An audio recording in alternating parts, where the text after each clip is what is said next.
It's finally done. Ugh, but I have a nagging feeling that there's something I've forgotten. Oh, there you are. Everything wrapped up on your end?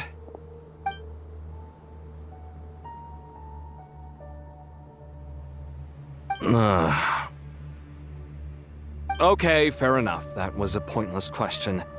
We were working in tandem, after all. You must really be exhausted. Well, it's been a busy day, for both of us. When work ends, you clock out. No looking back. Yeah, we're definitely due a break. Probably a little late to start drinking now, though. I'll stick with water. Here, this one's for you.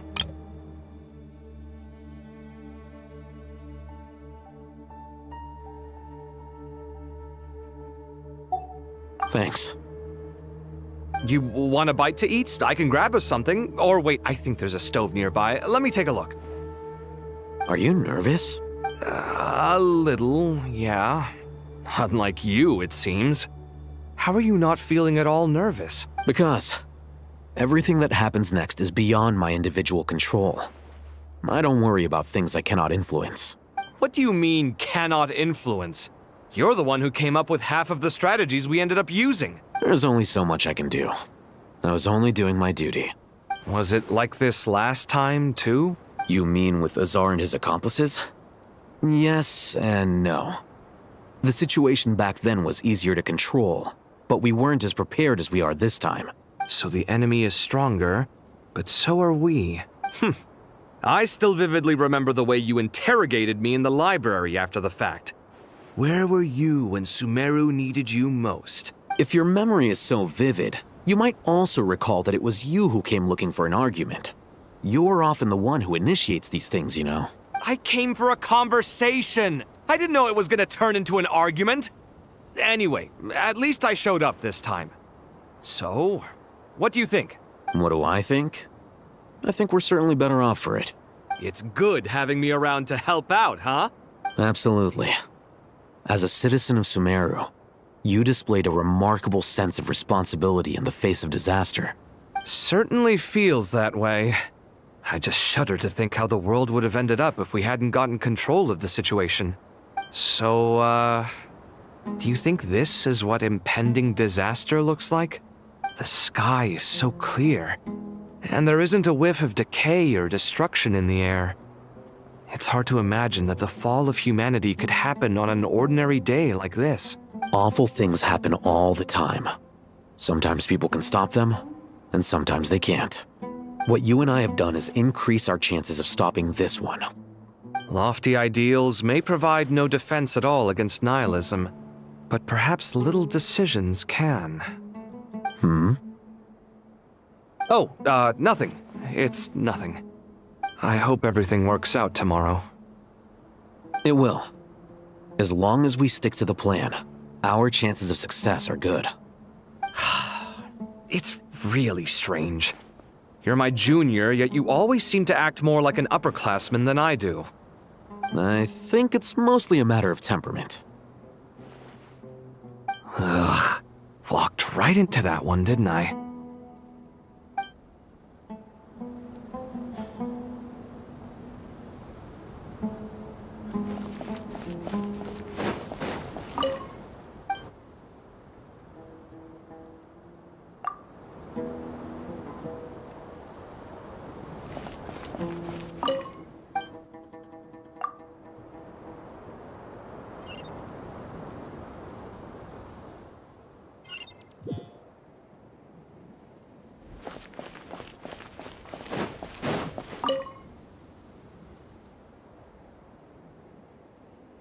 We'll make our move after sunrise tomorrow.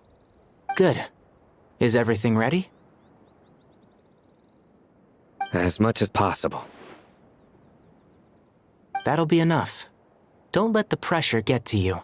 We'll take things one step at a time. That's how we've always done it. Master Tainari! Mr. Saito! So this is where you were. I brought some juice and some water. Would you like some? I know how easily you get dehydrated in the desert, so you should definitely have some water. In which case, I'll have the juice. I gotta ask, though. Who's on juice-making duty at a time like this? Madame Farazan said she was feeling a little nervous, so I told her about the automatic juicer my friend invented. She took it right off me and started making carton after carton of juice. A juicer? Did Sucrose send that to you? Yeah, I hadn't had the chance to try it out before this incident occurred, but I couldn't in Gandharvaville. The juice is very sweet. I think so too. Kale, how are you feeling? Physically, I'm okay, but it just still feels strange to me. Why would a great power like this come to someone like me? I know the feeling well. That same question ran through my mind every day as a kid. At least now, you have someone who can relate to you. All the more reason that you should apply for Spontamod. Tainari fiercely opposes the idea, though. Those two things are completely unrelated. What are we all chatting about, Would anyone like any juice? Oh, you have some already. I had some earlier, ma'am. Maybe give the extra to someone else? Very well, very well. I shall be off then. There's this enormous power, and then there's little old you. You feel like there's no connection between the two. And that sense of dissonance is difficult to get used to. Yeah. But after all this time, I can't believe this stuff still gets to me sometimes. Makes me feel a little childish. Kale, just because we normally keep the conversation light doesn't mean we can't discuss deeper issues. I don't think it's childish at all. You were the victim of a terrible crime. It's normal to struggle with the fallout from it. You have absolutely nothing to be ashamed of. My professor once told me that no incident can be considered truly resolved until the victim says it's over. Your rage and your pain are completely justified. Thanks. Miss Nicole said that the same god remains which were once used to inflict so much pain upon me have now become a weapon with which I can protect everyone. It's like my own personal kind of evolution. Every innocent person who's been hurt needs time to realize that it wasn't their fault. I was the same. But it's all about to be over. Tomorrow, it ends for good. I don't know if you've noticed, but you rarely stumble over your words anymore, and your outlook has become much more positive. It's a big change from how you used to be. And since this isn't over, you can settle the matter on your own terms. It's time you seized back control. I believe in you. Yeah, Sumiro is my home, and it's so important to me. I have to protect it. No, I will protect it. And once you're done, how about you come back and apply for Spontamod? Stop it with the sales pitch, would you? Hey, excuse me. There are still 3 unclaimed cups of juice here. Why don't you take one each? Ugh, my arms are getting sore from carrying them around everywhere. Madame Farazan, why are you... Here, let me take them off your hands. Thank you, Madame Farazan. Drink up and enjoy my handiwork. I think I'm going to make something else now instead. Please, try to relax, Madame Farazan. Your nerves are starting to get the better of you. I know, I know.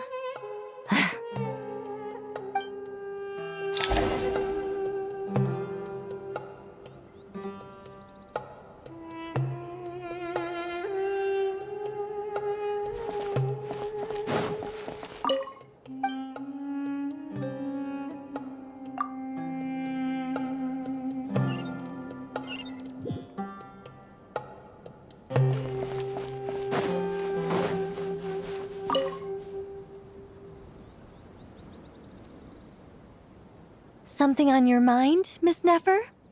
Nothing in particular. It's just... Right now, the future feels strange and unfamiliar. But the future has not yet arrived.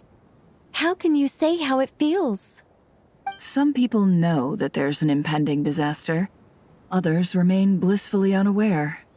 Each group is imagining an entirely different future while walking towards the same one. But when they get there, they'll still find they feel differently about it. People are shaped by their circumstances. Different circumstances create people with different perspectives. I've always found the perspective of the Vahumana Darshan to be a particularly incisive one. Even at the height of the crisis in Nodcry, people held diverging opinions. But things are different this time. Indeed. Regardless of faith, gender, wealth, skin color, or eye color, everyone in Sumeru knows what will happen tomorrow. The world has never been an especially fair place. Yet now, against all odds, a moment of unprecedented unity and equality is about to take place. It's fascinating. If only my father could have lived to see this era. Era. To me, that term represents a much greater span of time. It can be an unsettling word. I would even say I'm afraid of it. Do angels even feel fear? Yes, at least I do. I fear the gap that grows wider with each passing day, and the never-ending flow of time. Time renders all memories insignificant and reduces all splendor to nothing. But those memories are the one thing I do not want to lose. You're very human in that regard. If angels draw too close to humanity, our wings burn away in the bright flame of awareness, and we fall to the earth. After spending so long among humans, I have lost much of my former glory. Maybe that's a good thing. You're more human than some humans are. I've been talking to Kale a lot in recent days. We seem to be in completely opposite situations. I suppose that makes us good case studies for comparison. Case studies for who?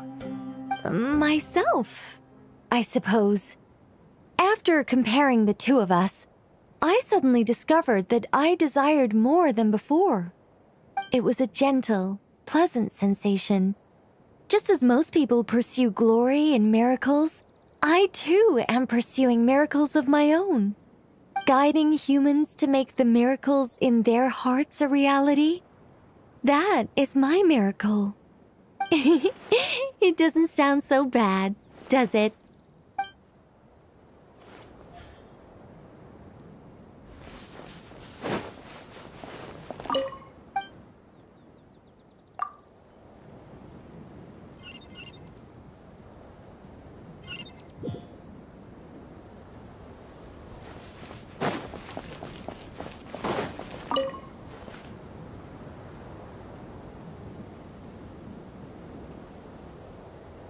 Look at the time. I should head back. I'm so sorry. I was in a hurry and didn't look where I was going. Are you all right? I'm fine. Wait, you're... Have we met? Not exactly.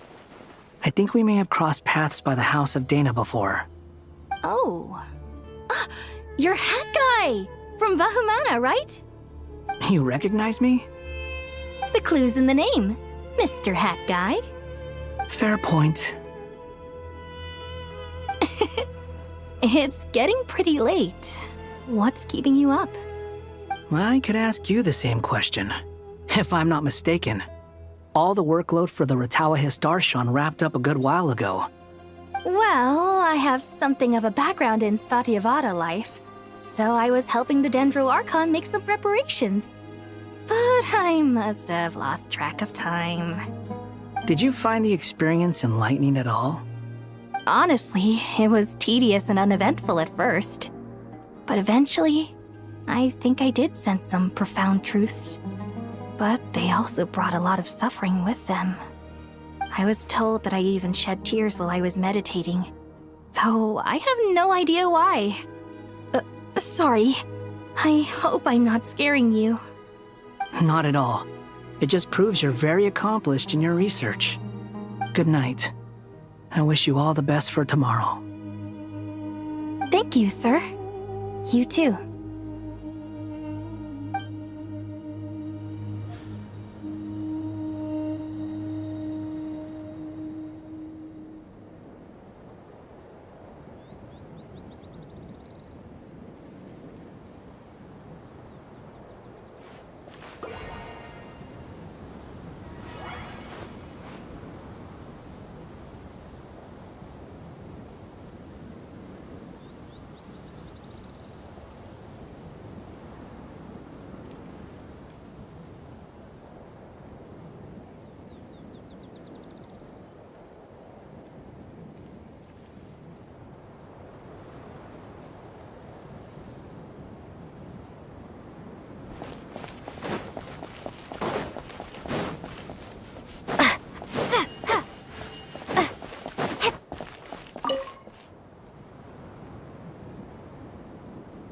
Too bad we've got a fight tomorrow. I could really do with a stiff drink. Let us pray instead. Prayer. How nostalgic. Lord Sangama Bay. Came to get some fresh air too, did ya? That's right. Actually, I was hoping I might run into you, Dia. I wanted to let you know that I've stocked up on that perfume you said you were so fond of. No, really? I'll take 2. Any chance of a friends and family discount? I knew you'd ask that. And I'm afraid to say that. Surprise! It's free of charge. That's very generous of you.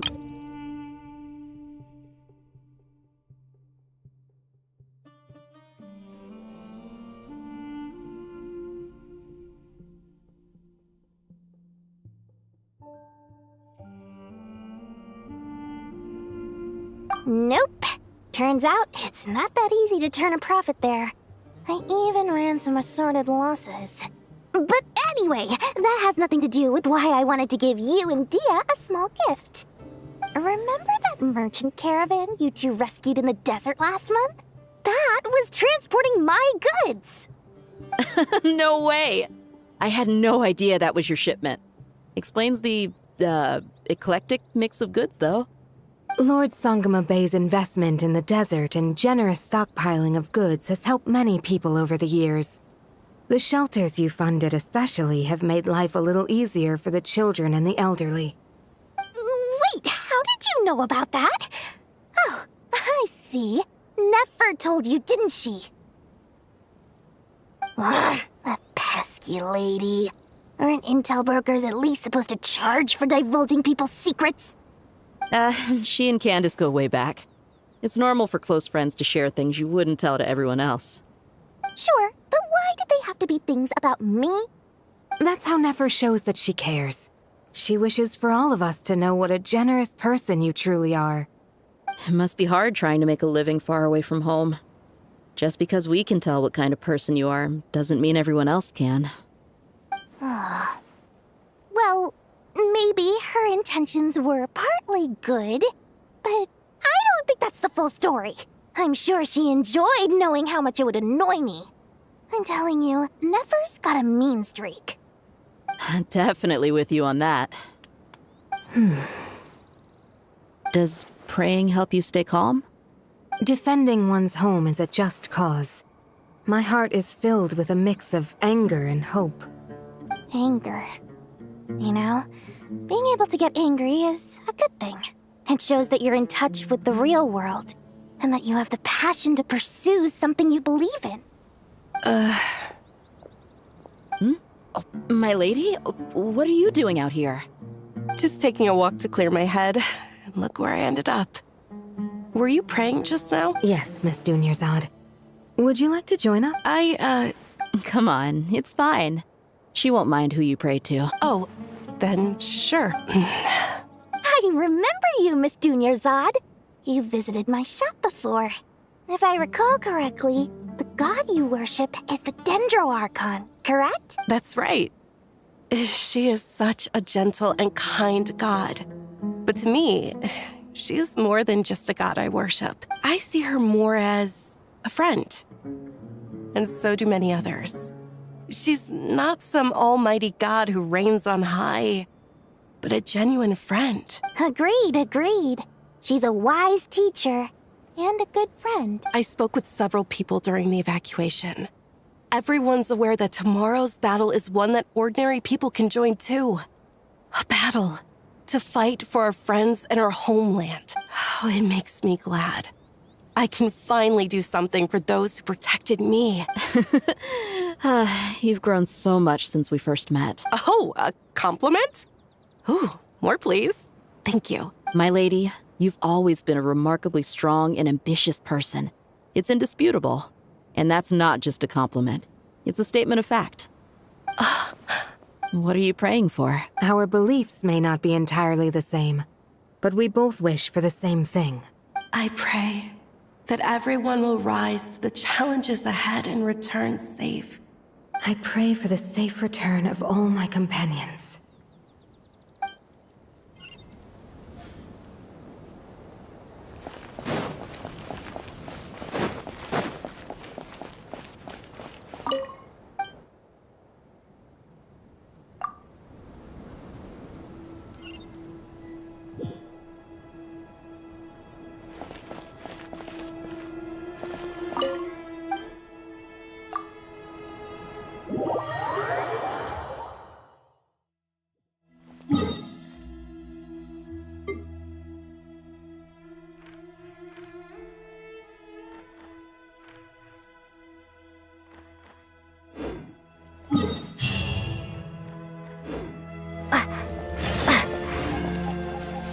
Time to go!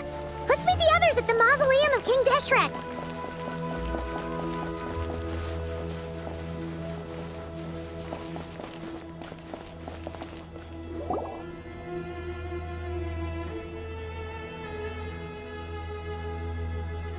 I have not felt this way in a long time.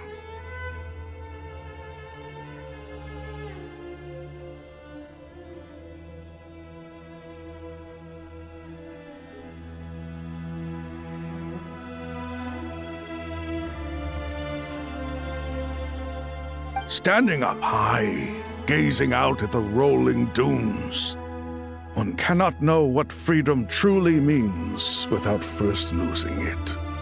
The golden slumber truly lives up to its name as a dreamland. Though desert sands exist there too, no mirage, no matter how glorious, can compare to true beauty. Dendro Archon, what is on your mind? I was wondering whose counsel I should seek on the questions in my heart. What kind of question? So many. More than can be put into words. As I once said to a friend, we look, we see, and we comprehend. But the question still troubles us. What are the many disasters that this world faces, but the sum of all irresolvable questions? The biggest question you should be asking is how to seize victory. Yes. Although, I would express it differently. I must not fail. And so the question I am most curious about now is whether the path to victory will be an arduous one. What we declare to be a young sapling, we may, in fact, find to be a towering tree, if we would only cast aside our ignorance and look beyond the veil of time to see her true form.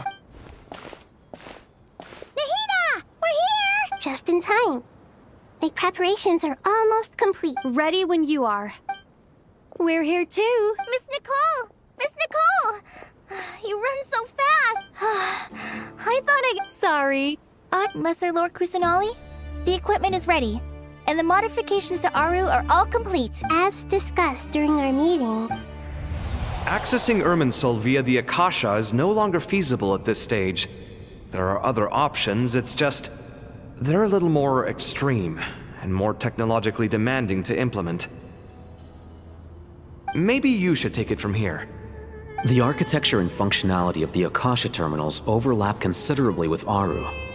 There is reasonable evidence to suggest that one was developed based on the other, or that they both utilize technology of the same origin. As long as the transplant and merge operation succeeds, Aru should theoretically work on a scale greater than the Akasha and approximately equal to Irminsul. It will become the largest active computing device in all of Teyvat. A system this powerful is capable of a lot of different things. In the past, the Akasha was primarily used for one-way information transmission, but I suspect it could also serve as a central bridging hub. In the pursuit of greater knowledge, some scholars have attempted to connect their consciousness to Irminsul through the use of terminals, incense, and meditation. Correct. In academic language, scholars who reach that stage are said to have entered Satyavada life. Hypatia has performed this practice many times in the past, and she was once under my care for a period of time. Right. And this at least proves that there is a zone within Irminsul that can be connected to. That's right. Providing wisdom to the people is one of the very reasons for Irminsul's existence. I think I understand where you're going. Please, continue. In that case, I'll skip to the conclusion then. We need to further modify Aru, merge it with the Akasha, manufacture terminals, and distribute them to every single person we can reach. Every person? Even the desert folk? Yes, everyone. I've already calculated the amount of raw materials we need. So you mean we're going to get new Akasha terminals? Yes, but this time the people of Sumeru won't be using them to acquire knowledge, just to connect to Irminsul. That's the key. When we evacuated the city, we brought all the important assets from the House of Dana, in case we ended up needing them. Fortunately, this included the Akasha system's main terminal. We've checked all the relevant records, and one thing is certain. Nothing like this has ever been done on this scale before, so... Everyone in Sumeru is part of the plan. Whoever controls the people controls the situation. Since this function of Irminsul was introduced, it has only ever been made available to scholars, who don't constitute a particularly large group of people. But by expanding the scale to include all the people of Sumeru, all the individual connections will stack up to create a significant load on the system. Under normal circumstances, Irminsul would be able to cope with the additional load. But with it already being under strain from other activities, its remaining capacity is limited. Thus, it might be possible to shut it down completely by overloading it.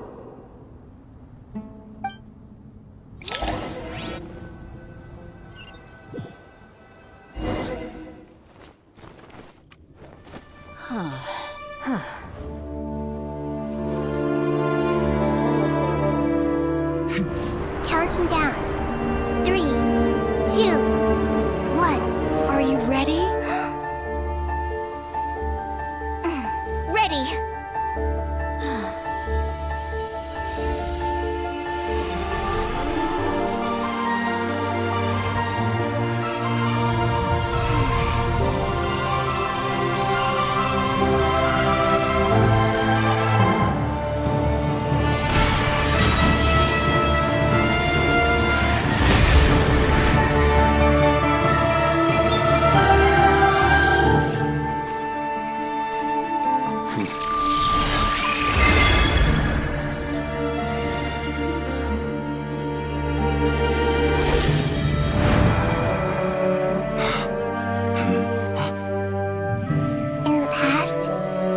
People sought knowledge, they turned to the Tree of Wisdom.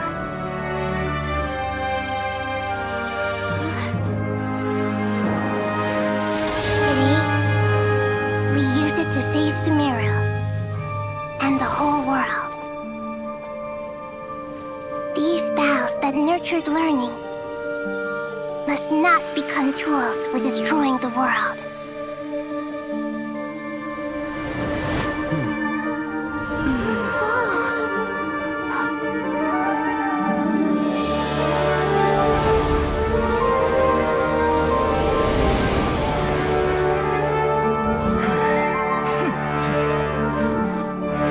Stop.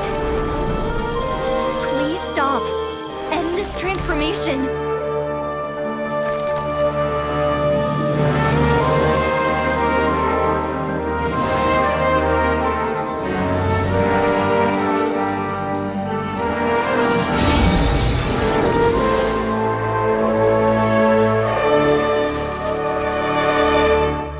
You would shut down Irminsul just to stop me? You fools. I have all the time in the world.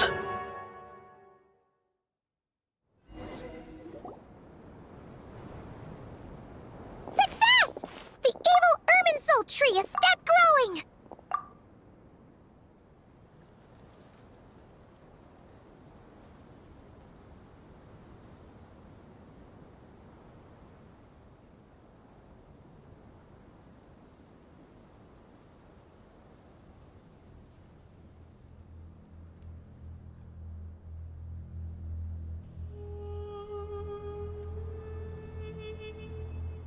Great.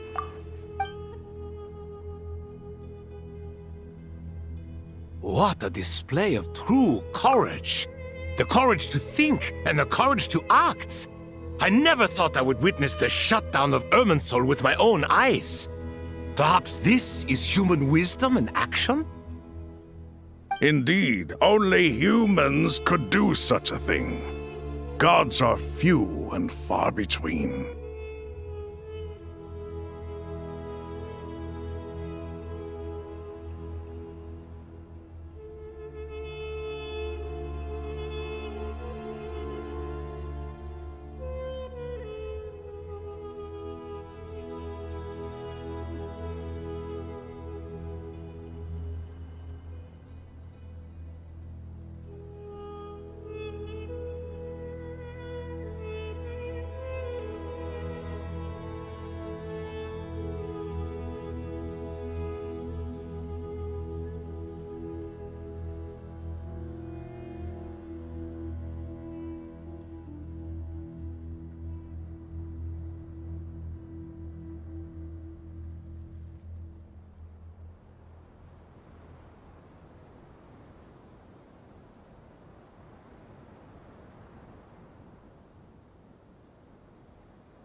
What was once created for spreading knowledge is now used for another purpose. Huh. A rather ingenious plan. I am grateful to you three for your help. Only thanks to you were we able to extend Aru's interference capabilities to cover all terminals. Now, nobody who wears a terminal will have their activity accurately tracked by Irminsul. No matter how many eyes Dotori possesses, he will not be able to see us clearly. Now for the next step. I will need the help of your supreme power.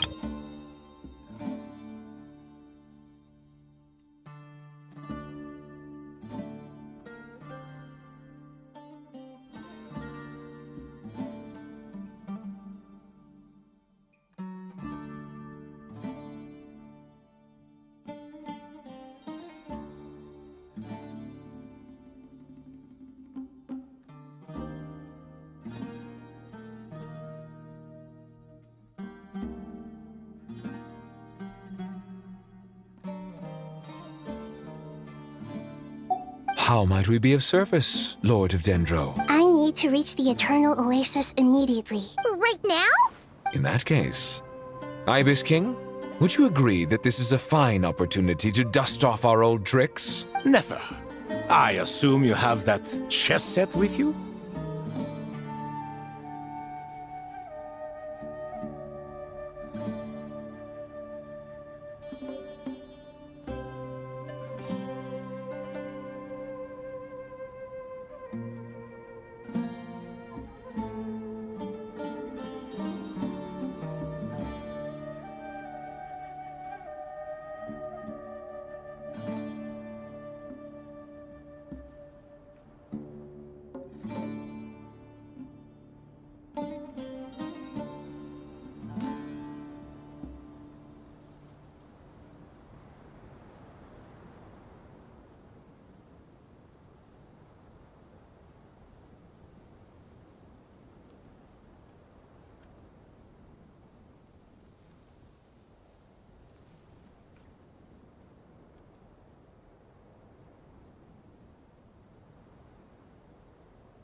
You mean the one you gave to me as a gift? Asking for it back, are you?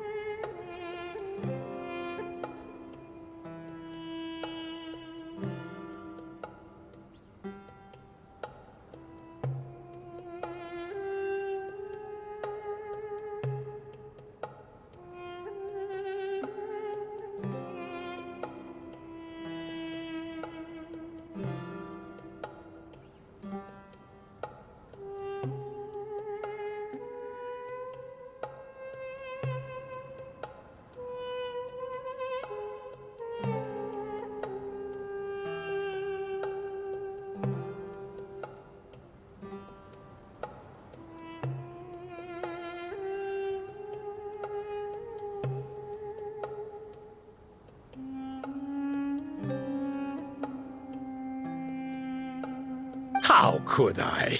You misjudge me. I just wanted to show you another way you can use it. Connect to Safei Shatranj. Safei Shatranj?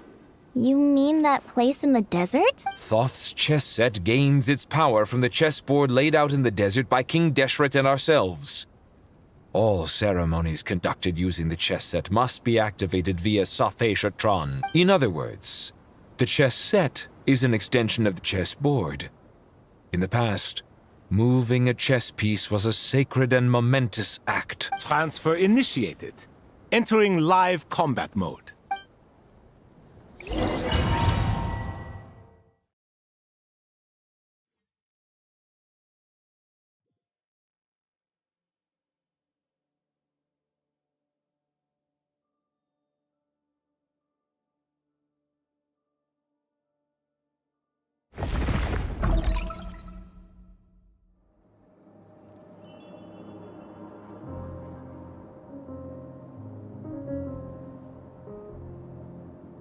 We haven't heard a single word from our spy in the desert. I'm afraid he might have been captured.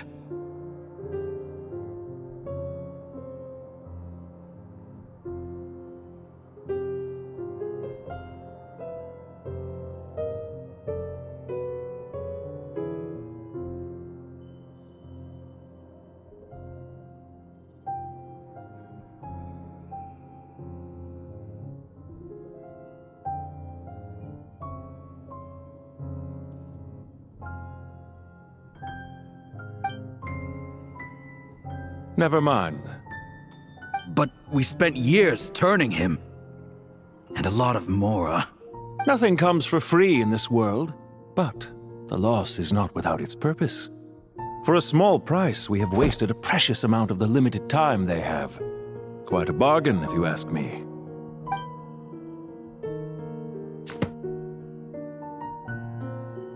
Understood.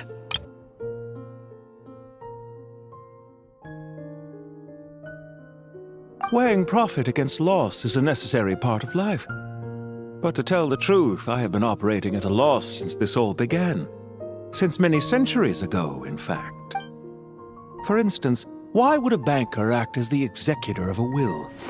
If you hadn't deposited your personal belongings at Northland Bank, I would have no reason to be here right now.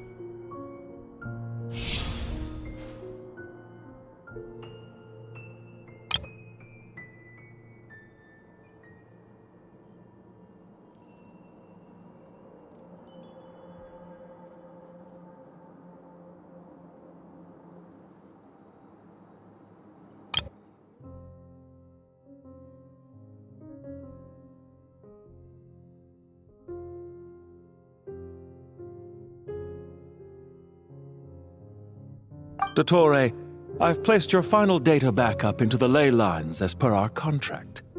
I trust we are now square for the safe deposit fees you paid. Is it not a little petty to split hairs like this, given our amicable relationship? I consider sound bookkeeping a matter of principle. Do not forget that you only live to see this day thanks to me. In fact, every day of your life since you met me, you've been living on borrowed time. Why, that's hardly a fair assessment. I will concede that my survival was perhaps at your whim, but I became a harbinger on my own merits. Managing money is not like other professions. Mine is not a role I could have acquired based on your recommendation alone, and certainly not one I could have lasted so long in without genuine ability. The information stored in the ley lines is quite comprehensive. Rest assured, I have not forgotten how strong your pride is. Well, I presume you have no sense of fragmentation while talking with me. How could anything possibly go wrong with such strict measures in place? The remainder of your soul was split in two, with one half sent to Nodcry and the other stored in the most secure vault of the Northland Bank. Though I must say, your disdain for the other segments is quite amusing. Zandik is you, and you are Zandik. Zandik created the segments, yet you, a segment yourself, reject him. That is, Zandik, created segments of various ages in his later years. To achieve this, he had to freeze time and part with a portion of his soul. But as constructive as it sounds, it erases my uniqueness. If each segment is equally me, then by the same token, none of them are truly me. A soul living forever in the past inevitably holds different views than he did in his later years. The same thing that completes me also restricts me. You too might ask yourself which stage of your life you want to be preserved at. The day your business failed? Or the day you were framed by a gang and sold off to a medical lab as a test subject?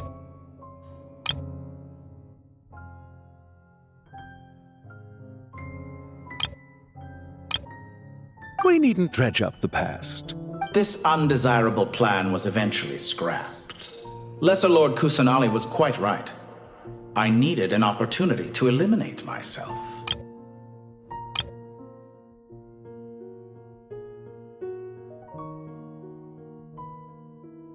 And after that, I concluded that there was no more effective plan than directly splitting the soul. Once the soul is transferred out, you will find that creating a physical body is far simpler than creating a puppet.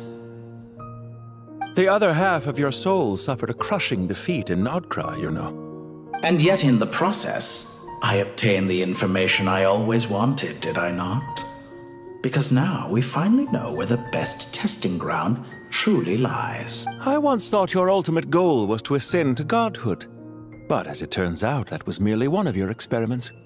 Experiments take many forms. Most people are too eager for success, too fixated on the end goal. They forget that the experimental process itself is just as important. A suspiciously vacant seat, a new face. I trust you can put two and two together. The reason it doesn't exist is because someone tampered with the record. What can I say? After all your efforts, you really did uncover the world's secrets. So, is the new world you promised a lie? No, it never was. I am glad to be able to control Irmin's soul from within. Now I shall attempt to create a new world inside the existing one. Almost everyone faces the prospect of death, but not a single person has ever been able to experiment unrestrained in the afterlife through sheer force of will. I am the only one to have overcome this enormous challenge. Would I not be letting the world down if I didn't make the most of the opportunity to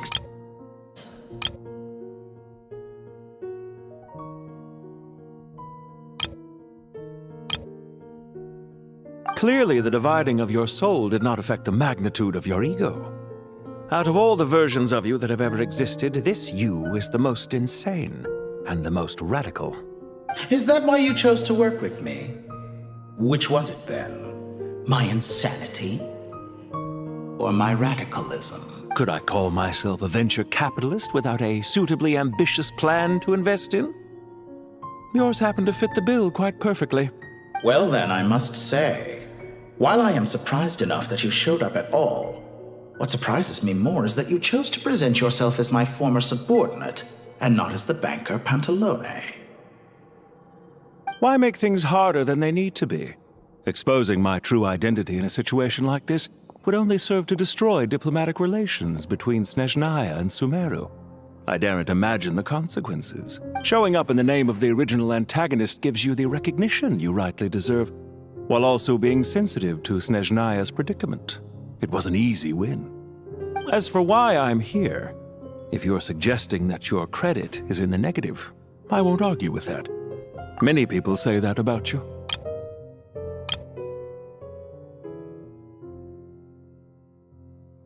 I'd argue that a significant factor in your willingness to cooperate is the fact that you have but a few years of life left after my death. Living and dying together has a way of binding two parties together rather closely. Is it not true that a relationship should be judged by both the positive and negative returns it yields? So some of what I said actually made it into your head after all. It's true that I hope you don't die too soon, but don't you find that a strange thing for me to say? After all, you've already had quite a long life. especially for a human being. Let's not pretend that you're any more innocent than I am. Are we not the same in this regard? We both despise the existing laws of this world, and neither of us enjoy being under anyone else's control. Is it really so greedy to want the world to operate by a new set of rules? Of course not, my dear friend. And as I've said before, mutual interest is the foundation for the most reliable of relationships. You can attest to that. I just hope there never comes a day when I have to work too hard to prove that. Regrader, sir. People have been spotted approaching Sumeru City. How strange. Despite your access to Irminsol's data, it appears the soldiers noticed before you did. They must have found a workaround. Well, Dottore, I trust you know what this means. The fact is... They're coming. They'll breach the city gates any moment now. But even so, I would say Irminsol is a wonderfully convenient thing on the whole. If you do manage to create a new world, perhaps you could plant one outside my office, too. I'll consider it. What do you need me to do? Stall them? The experiment will take time. Stall them for as long as possible. Very well. But you're really asking for the moon here. Have you heard this story? There was once a guilty man, kneeling in the center of a church while an angry mob outside waited to bring him to justice. He pleaded with the gods, begging them to grant him one final request: the chance to finish confessing his sins before he was sentenced. Many suns and moons passed, seasons changed, and still his confession continued, as if he intended to speak until the end of time. Are you suggesting I worship you as a god? Or were you hoping that I might confess my sins to you? Certainly not the latter. That would make my life miserable indeed. For someone who despises them so, you never seem to have any objections to me creating or becoming one. At first, I thought you'd be furious. Concerned I would terminate our partnership, were you? Not at all. You had reasons why our partnership must continue. Don't you find people's attitudes toward gods amusing? A god descends from the heavens and people worship it unreservedly, blindly following whatever rules are given to them. And yet, when they see an ordinary person gain godlike levels of power by virtue of their own hard work, they treat him with nothing but suspicion, even if he is a compatriot. Is that supposed to be a compliment? No. I was just thinking. I pity the man who would call you a compatriot. There's no need to be so self-critical. I know it's a little late in the day to be asking this, but how have you been keeping? I'm flattered that you would take the time out of your busy schedule to consider my well-being, Doctor. The part of your soul that went to Nodcry caused quite a stir, sending our organization back to the drawing board on numerous fronts. It was quite a headache for everyone involved. Dear me. I must have caused you no end of trouble. You certainly did. I had the rare honor of being summoned before the Tsaritsa with Pulcinella to answer for myself. A terrifying ordeal.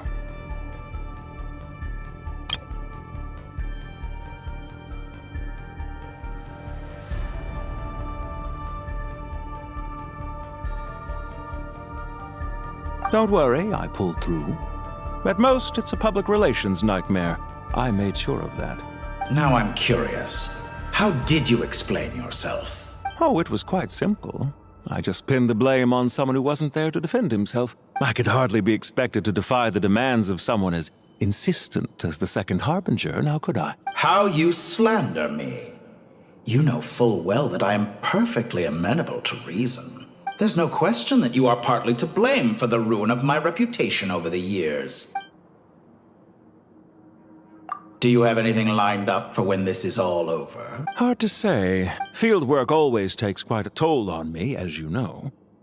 Once I'm back at Snezhnaya, I'll start with a well-earned cigarette. Why are you so eager to ruin your lungs after I went to the trouble of replacing them for you? If you have an issue with it, feel free to try to stop me. What's on your mind? The limits of humanity. It's a pity.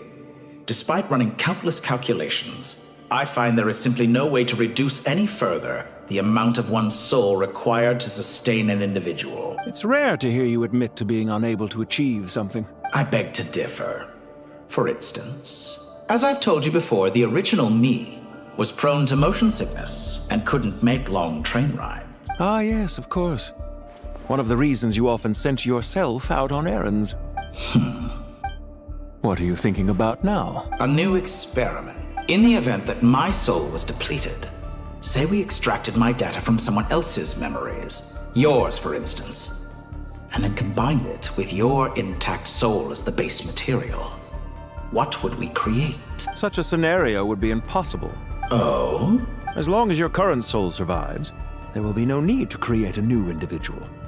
Don't forget, you were the one who approved of the present situation wherein only one Dottore remains. And if you ceased to exist, who would be capable of performing this experiment?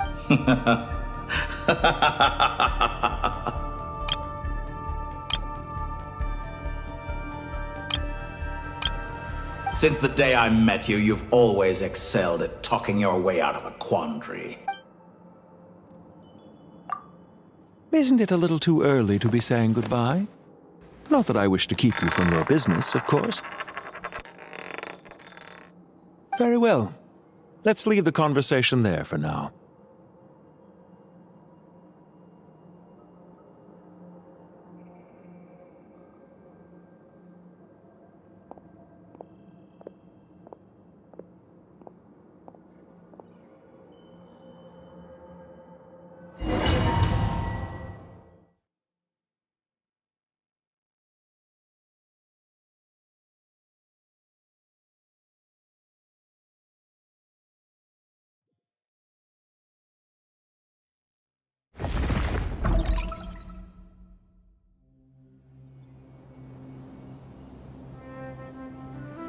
The power of King Desheret's 7 pillars is truly remarkable. With just a chessboard, you can move an entire unit across the material. Yeah, sets us up for a much easier fight. Really makes my day. The last time we stormed the city, it involved a lot more running around. I wonder how many people can say they stormed a city twice in their lifetime. I was just thinking that. I've definitely had more than my fair share of unusual experiences. This is my first time here, actually. We never usually leave Gandharvaville. I hope this will be my last time. Does everyone have to chime in? Can't we just fight? What an amusing comment, my dear lady. Yet humans often alleviate tension via small talk, do they not? Whoa! Why is Candace's shield talking? Because the image on her shield is one of me. And I, of course, can appear wherever I wish to. Huh. Well, la-dee-da. Isn't that fancy? Could I get in on this? You wish for your gauntlet to speak? Why, certainly. Ahem. I think you'll find that it is I whose image is carved hereupon. Thanks. Definitely feel stronger now. You're welcome, my lady. I am glad to lend you my power. Sino, what's the situation? There are troops stationed at every entrance. As we expected. A frontal assault will suffice. Everyone, stick to the plan. We'll take the main entrance. You head for the House of Dana's side door. Move out.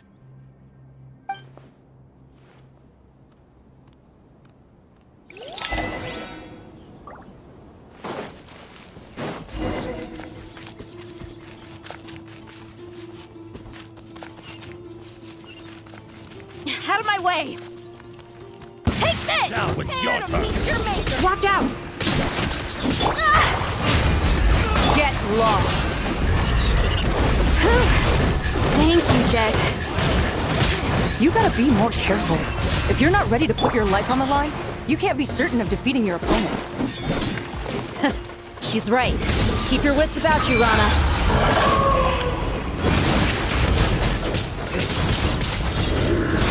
Your penance is due! Run from death. Take them out and secure the harbor. Reinforcements will arrive by water. Consider it done. Show no mercy. Your penance is due!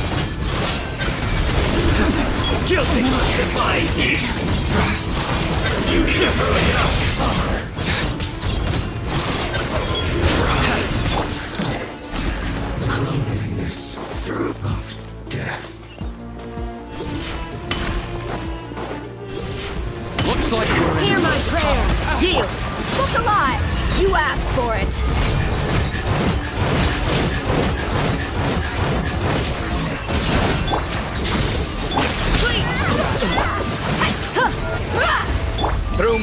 Justice is served!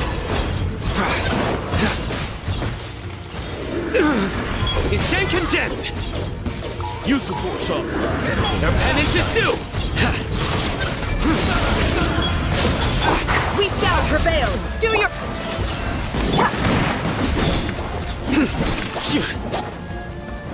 Surrender! Futile. Save yourself. You're dead meat!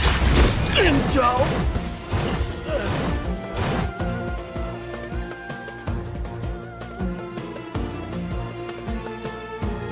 Waterway secured. Brothers! Sisters! Perfect. Just in time. Welcome. Once we've linked up, we'll continue the... The team has arrived at the north entrance, as planned. Good. Press on.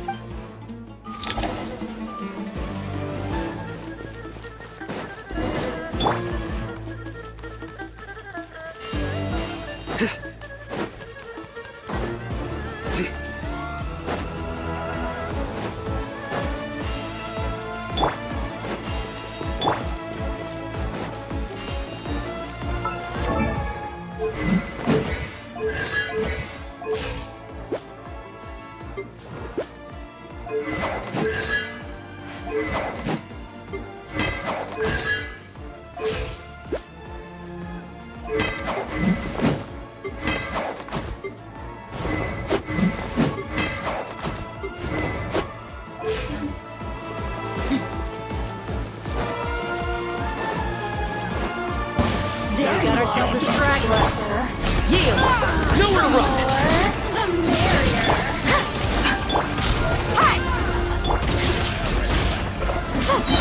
Hear my prayer. Judgment is upon you. You stand condemned! Your penance is due! You stand condemned!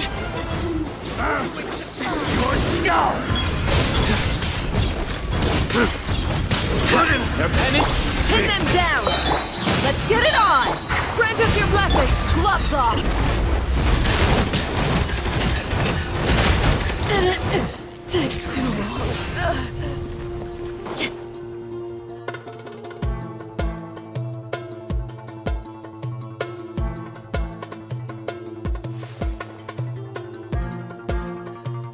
Look out! It's an ambush! Finally. We need to hurry. Take the middle road. Mahamacho Sino, area... Don't relax just yet. More Fatui approaching from the right.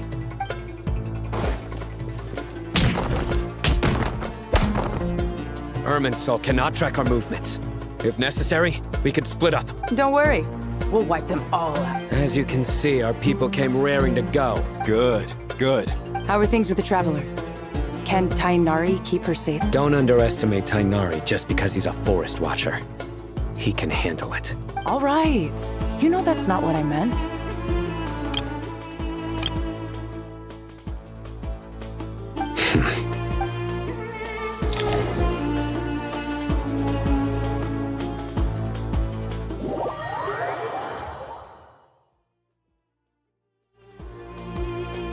Sino and the reinforcements have drawn the Fatui's fire away. It's our turn. By using a cluster leaf of cultivation, we can pass through certain terrain silently. Good luck with that. We'll just fly up there. Huh? Oh, yeah! Paimon forgot she could fly! Ready? Ready.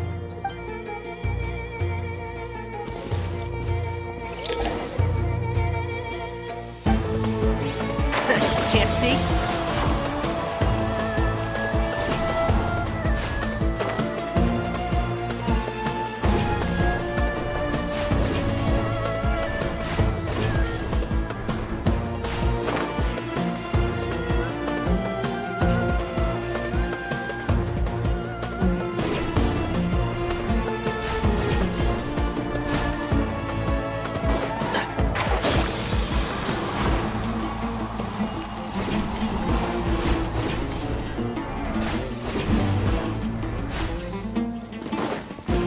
Keep up.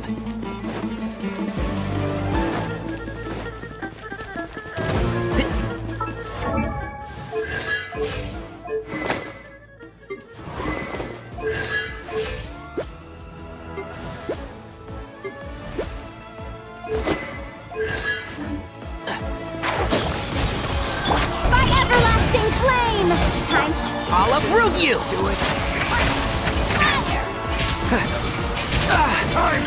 Big one! The wind rises. Bow your head.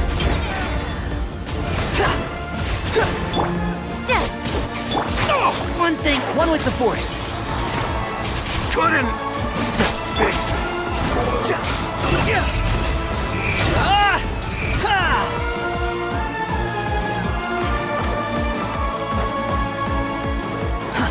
Too slow. Following me. Squall and Fury.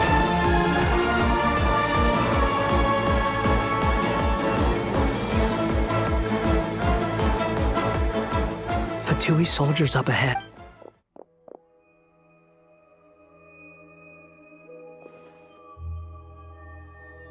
Careful. Prepare for battle. Hey! There's people over there. You have some nerve showing your faces here in the center of Sumeru.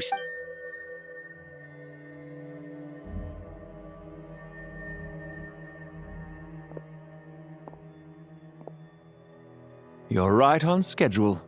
Well, this guy sure as heck isn't your average Fatui sergeant. They've stationed quite a few people nearby. It definitely looks like they were waiting for us. But something feels off. Everything about this guy feels too deliberate. I highly doubt he's just a subordinate of Dottores. And he's no mere sergeant. Whatever his rank is, it's high. Much higher than we thought. So you've been waiting for us. But it looks like you're geared up for a conversation, rather than a battle.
Very clever, General Mahamatra Sino. I know you're the one in charge of this siege, and I look forward to making a deal with you.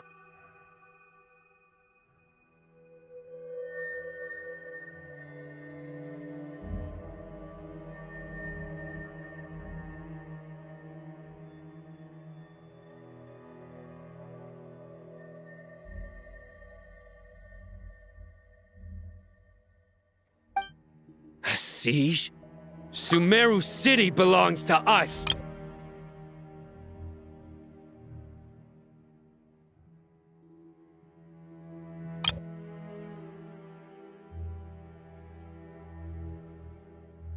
Historically, yes. But things can always change. We have quite a sizable force with us, you know. For...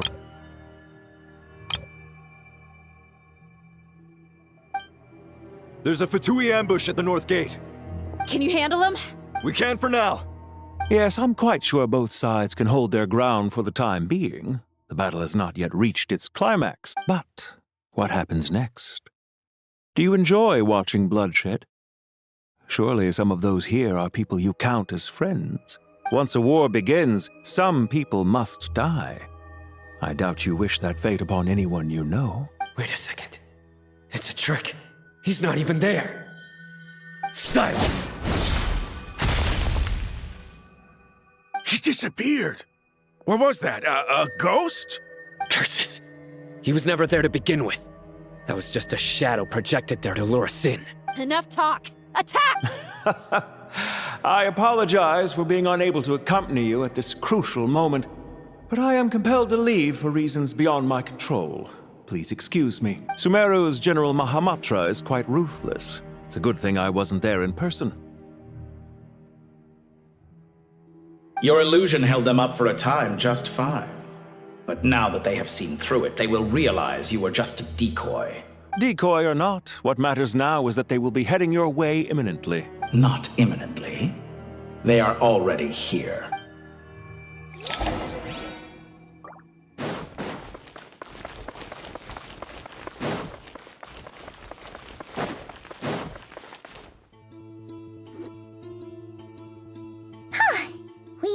This is far enough. Tainari, you go help Sino. Don't worry. Are you sure you don't need me to stand guard? No need. Once the connection is established, we'll disappear from the sanctuary of Surasthana. Go help the others. All right. Goodbye for now, then. Please tread carefully.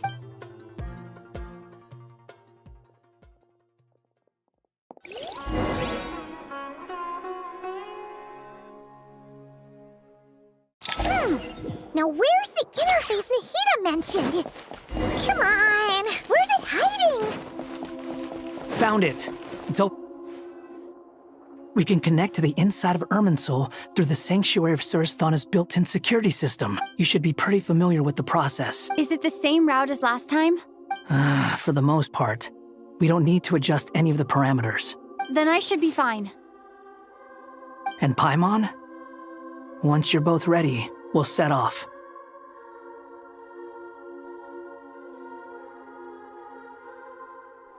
Wait! The stakes are way higher this time, right? Maybe Paimon should stay outside and help the others. Then, you can focus on the fight without having to worry about Paimon. Huh? Why are you staring at me like that? It's nothing. I just suddenly realized how much you've grown. Hey, you've grown quite a lot yourself. Don't you two start getting into it again. Well, anyway, Paimon thinks she's pretty knowledgeable. Who's the best guide in Teyvat again?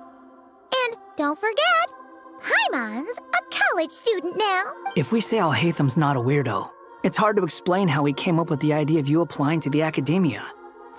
But for all that he counts, you're doing surprisingly well in your studies. Just goes to show how important it is to have someone supporting you. And Paimon's not the only one. Let's not forget that you only became a student because of Nahida's personal recommendation. That's fair. I have learned a lot in Sumeru. Oh yeah. Did you ever come up with that ugly nickname you promised me? What? No way! We're friends now! Paimon gave up on giving you one ages ago. Anyway, isn't Hat Guy enough of a nickname for you? Fine. Suit yourself. We need to go. Paimon, if you're staying, look after yourself. Will do. Paimon's gonna link up with Tainari and Sino. You guys are the ones who need to be careful. We will be. Bye for now.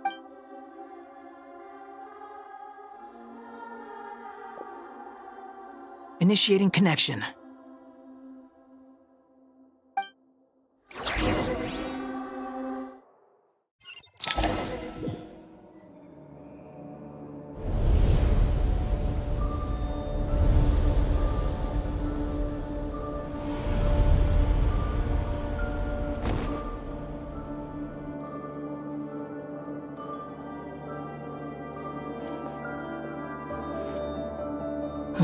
Well, here we are again. Come to think of it, I still don't even know where we're going. Thanks to our terminals, it should be impossible for Irminsul to read.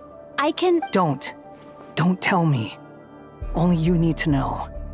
That way, whatever happens to me next, It won't affect your progress. Listen to me. Your safety is just as important as mine. Don't even think about sacrificing yourself for the greater good. We came here together, and we're leaving together. All right, if you insist. I won't argue with you.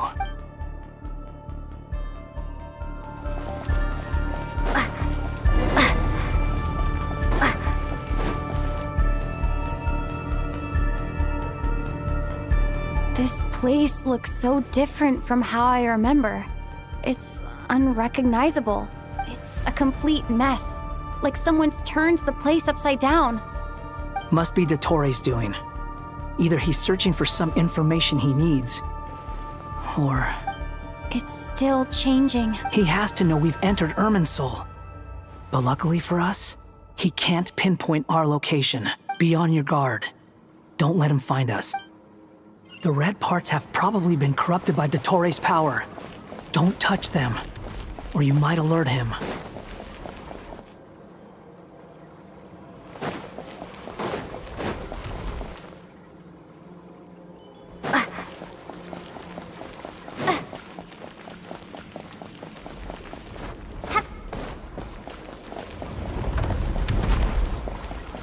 He's looking for us. Tread carefully. That wall could be a problem. Fortunately, it looks breakable. Give it a shot.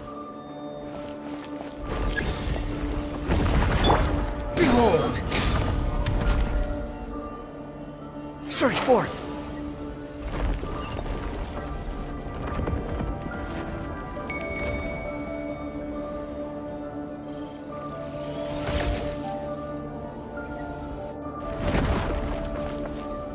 Squall and Fury!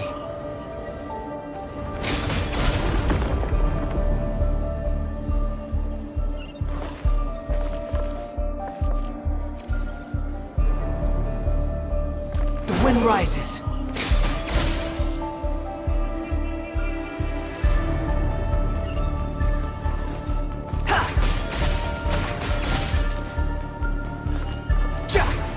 Behold!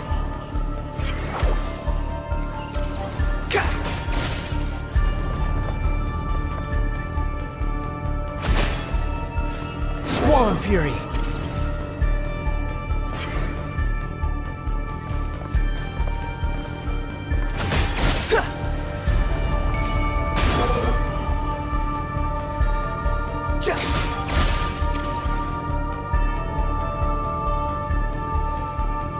The same old trick again? Are you kidding me? Let's handle it just like we did before. This cheap trick isn't gonna stop us.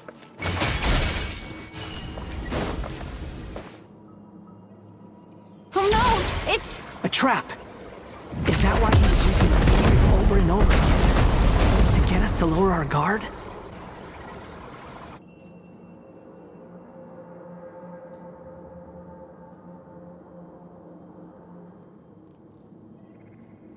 I'm trapped!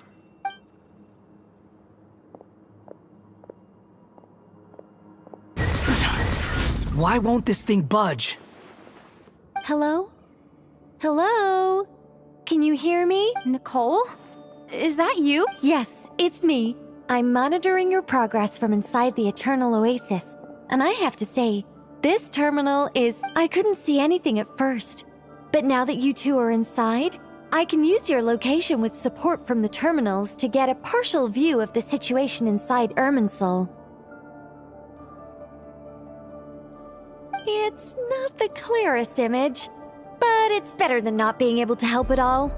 So, here I am. I can't intervene directly, but I can help to guide you out of the jam you're currently in. So please, just follow my lead.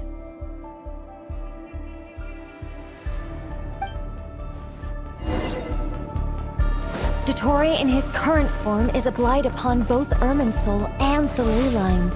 Pay attention to your surroundings. There must be sources of his contamination nearby. The corrupted information... Is that one of them? Precisely. Take it out. Good work. But we're not done yet. Stay close, and let's see if we can find any others like it nearby.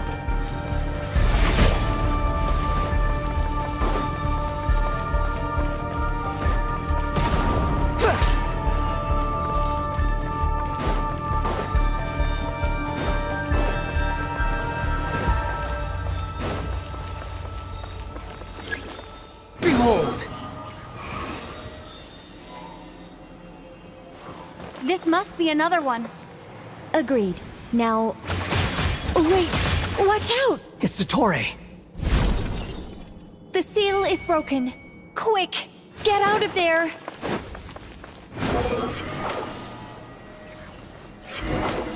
And where exactly do you think you can run to? Wait, what is that? Pursuers! That's gotta be it! Run! Don't let that thing touch you. Dodge that attack!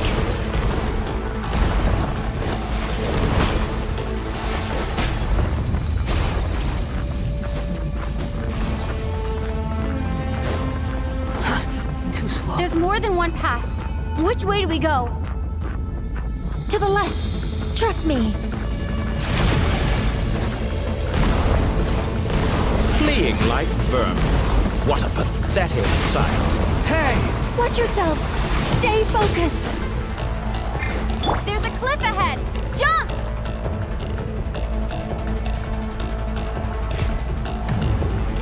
More of those corruption sources. Destroy them as you did before, and open the exit as quickly as possible. They're relentless. Is he trying to wear us down? You'll just have to destroy these too.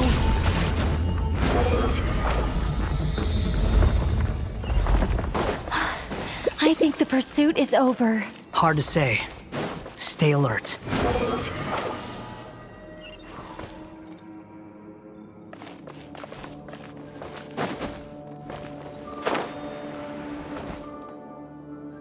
Squall Fury!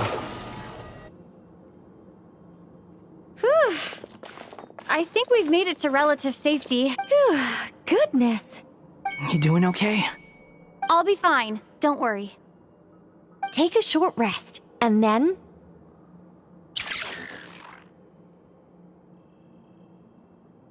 Nicole?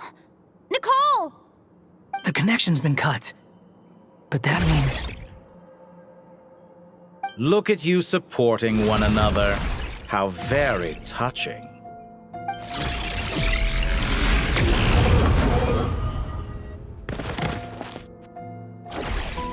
Dottore! Took you long enough to find us. You're more useless than I thought. Oh, really? I think I deserve a little more credit for my methods than that. Rather than hunting you down, I chose to let you roam free.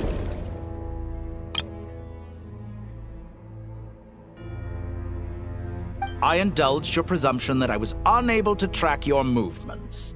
Played along with your clever little plan. Fleeing is for animals, but I rather enjoy watching you flee.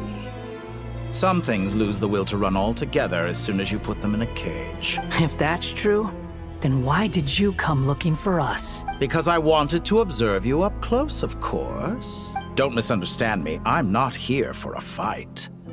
Is it so unusual that I wish to greet my old acquaintances in person?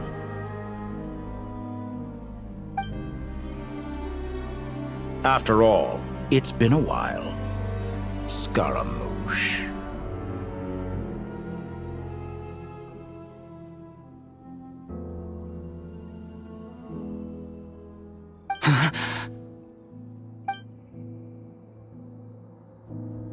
Why are you so afraid? I have done nothing unprecedented in discovering the truth. Nor did I go to any great lengths to uncover your story. You made a bold series of moves in deciding to erase yourself. And with the power of this great chronicling device called Irmin's Soul, you were able to achieve something quite remarkable. Once most people form an opinion about someone, it tends to imprison their mind. Yet you managed to erase every trace of your existence. A novel take on death indeed. However, this meant that you stood out to me all the more when I saw you in Nodcry. I didn't even have to go looking for you. Just the sight of you was enough for me to intuit the truth.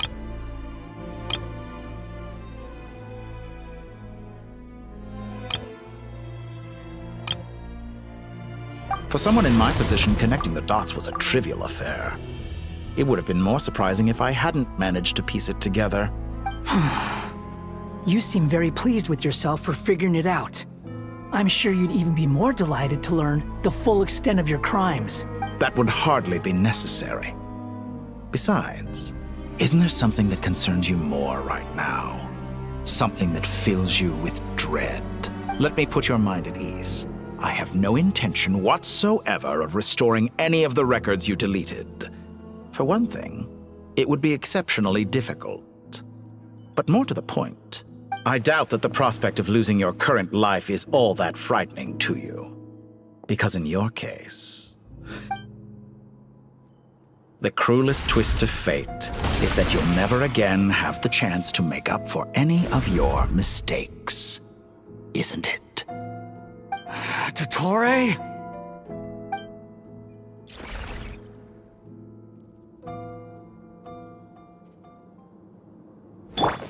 All here shall bend to my will.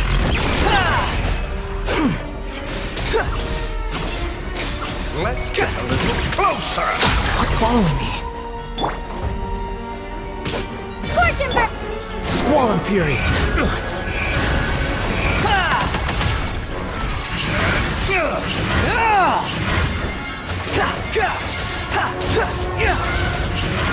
I'm afraid you'll need to do better than that to take me down. I expected you to have grown stronger. Ah, how foolish of me. I forgot that you lack any means to increase your power. You will pay for everything you've done. Oh, will I now?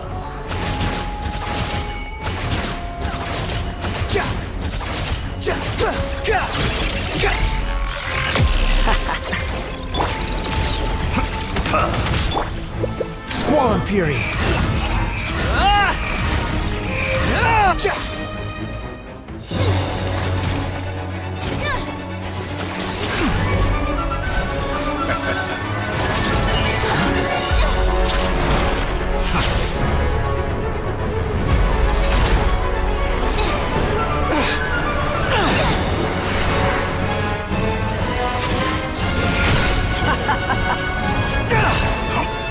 Does the prospect of death amuse you? I could ask you the same question! I'll distract Dottore. You focus on the mission. Got it.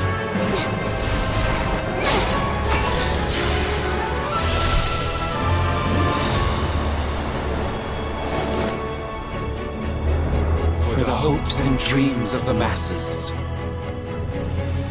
Open the secret door on this enchanting night. May wisdom's light eradicate ignorance and darkness, and hereby fulfill our ancient vow. Commence data extraction.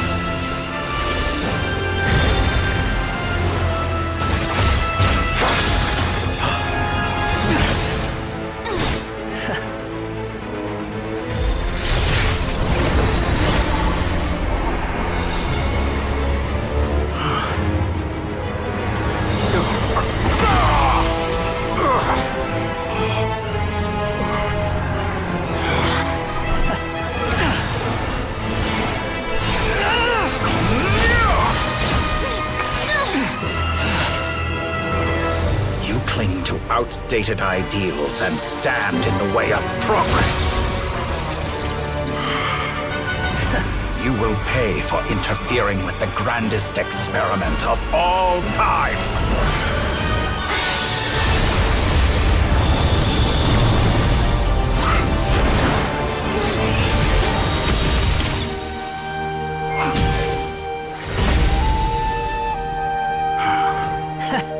Good timing. Dottore, as clever as you are, you fail to understand wisdom. Wisdom takes many forms, but the path you have chosen eschews them all. Huh.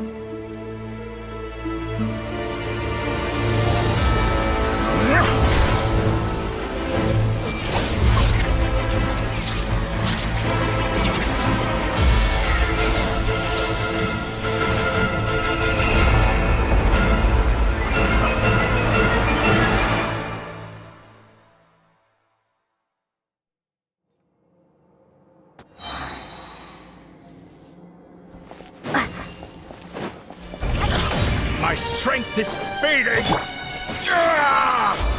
Since you are within Irminsul, it stands to reason that inner power you wield comes from. For extracting the information from Irminsul, just to strip me of my power. I will find his weakness.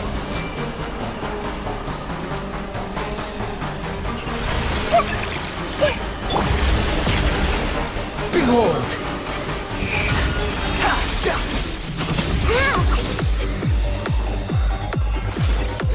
Admire your attempt to introduce a new variable, but it's nowhere near enough.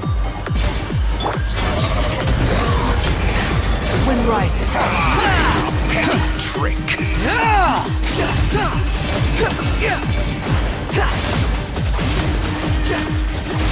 Commit it to memory. Behold!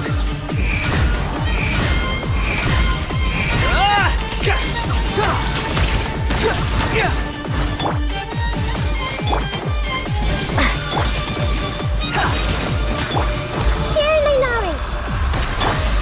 Squall and Fury! No Hitakaki!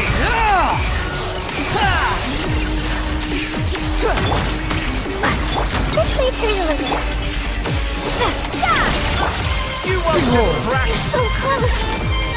Just hold on a little longer. I'll hold him up. Traveler, Hat Guy, the rest is up to you. We certainly have a knack for surprising each other, don't we? I'm just getting started.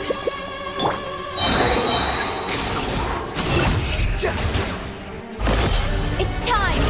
Say your prayers! Stay on the offensive, but watch your back.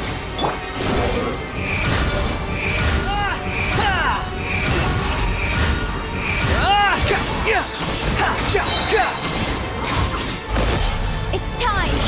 Say your prayers! Scorch burn! Behold!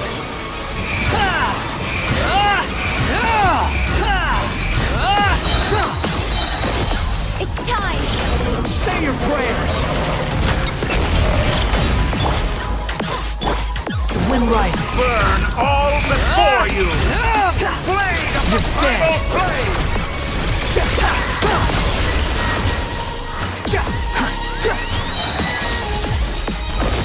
It's time!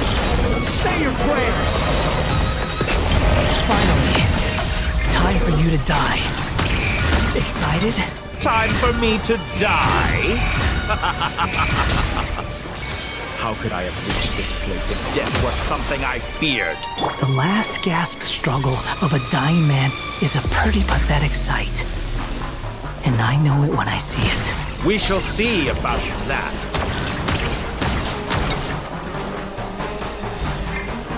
Behold! Burn all before you! Blade of the primal blade! It's time! Say your prayers!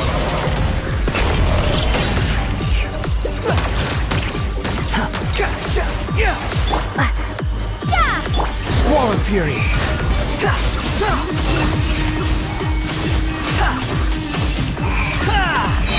Let's try this! It's time! Say your prayers!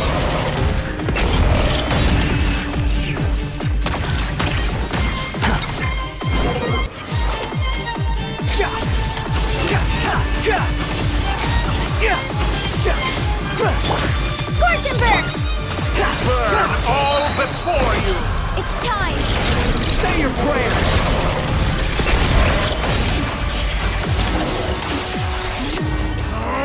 That's enough!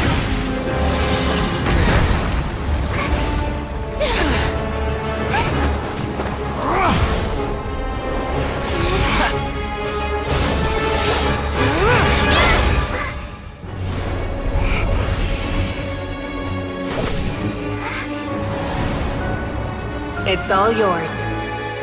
Do with it as you see fit.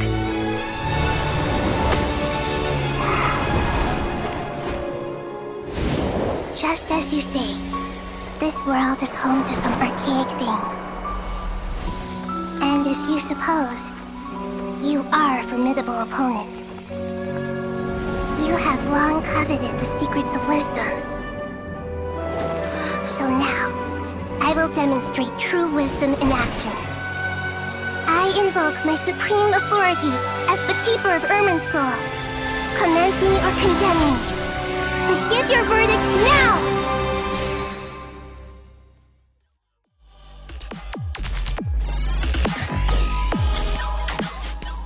Blessed One of Wisdom, Mahakusaladhama, are you certain that you wish to exercise your authority to destroy Irminsul?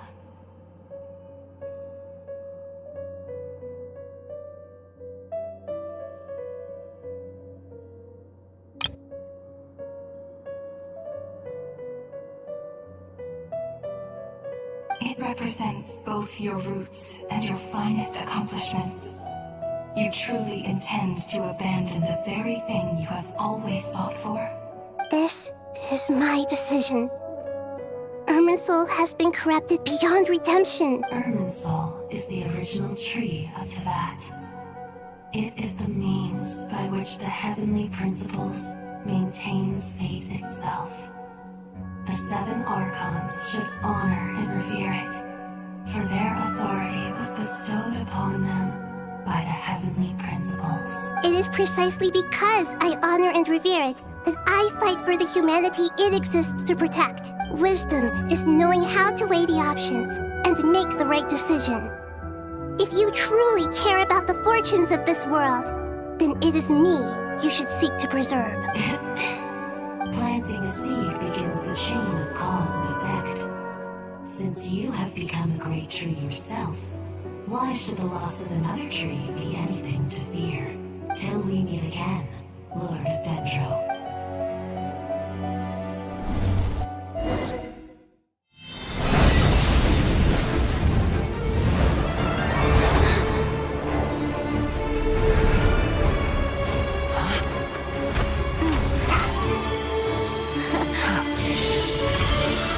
The first flame.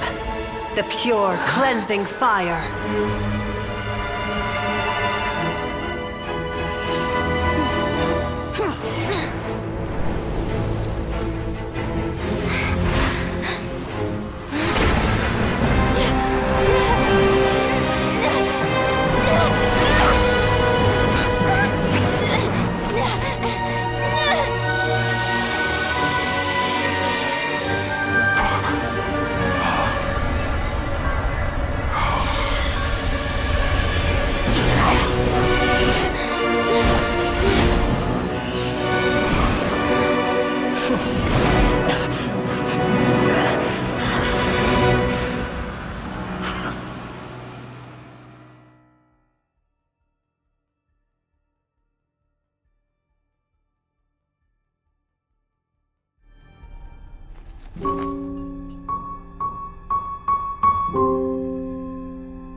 Shall we?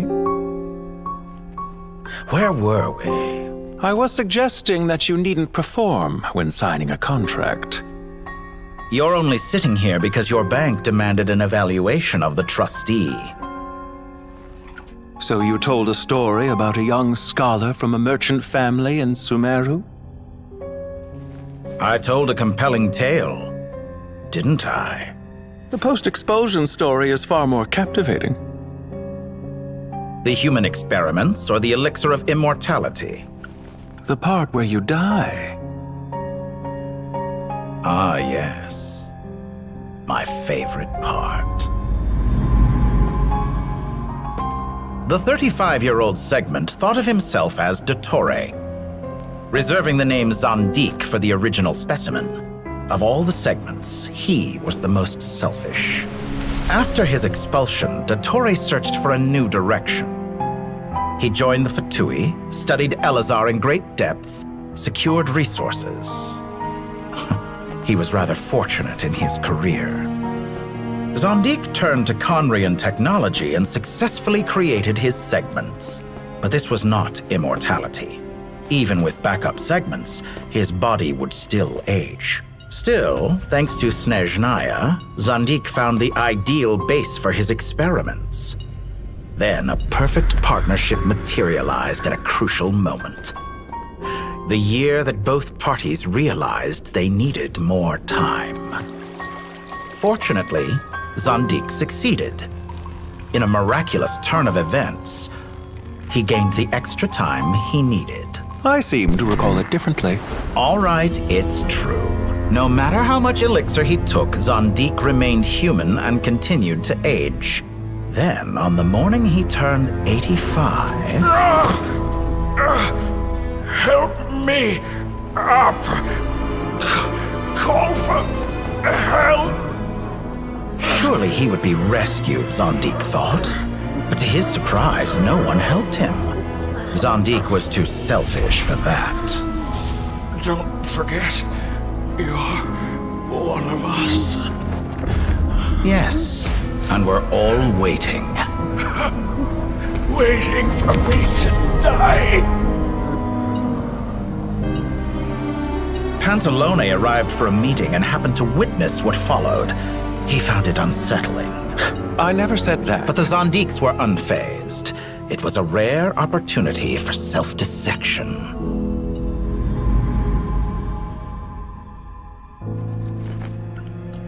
What does all that have to do with you depositing your data at Northland Bank? It has made me cherish my time in this world all the more. Fair enough. So you do have a sense of self-preservation.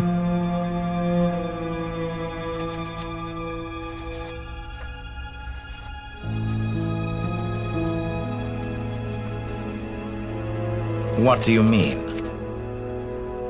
You're hardly normal, and you don't cherish life. You just don't want to admit defeat in the limited time you have. Even so, don't I deserve an interesting ending? I'm counting on it.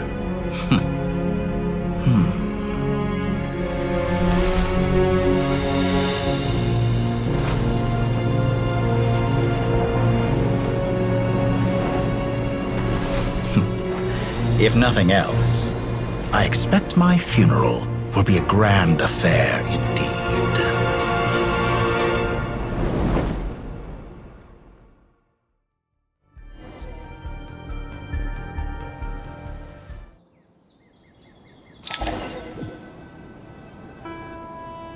What a magnificent fire.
In Snezhnaya, we light fires to ward off the cold. Fire, it seems, is antithetical to ideas such as cold, frozen, and unchanging.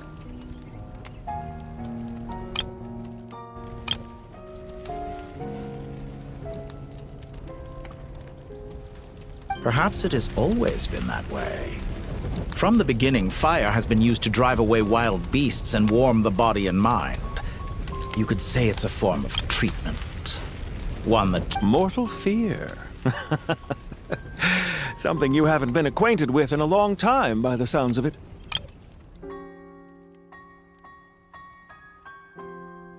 Whereas you, I'm sure, must know the feeling quite well indeed. I remember when we first discussed the elixir of immortality. You claimed that extending your lifespan was about buying more time. But was that really the truth? You fear the prospect of dying a wretched end in this world, don't you? Of course I do. I'm only human after all. And while you may have forgotten it, you cannot deny that you too were once human, Dottore. I do not believe that there is no such fear in your heart. Perhaps you are right. But I abandoned it long ago and devoted myself to my experiments.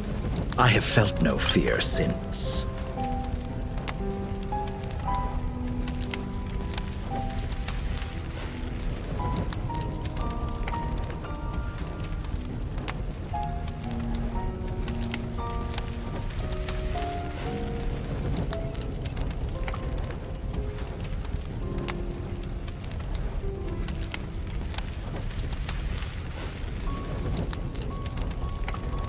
From the very beginning, I never thought you could win this game. But still you came, contract in hand, to honor our agreement. Because I am a reputable partner. And as we have discussed, experiments are about more than results alone. The process is equally important. I have come here and completed my creation, and I do not regret my decision.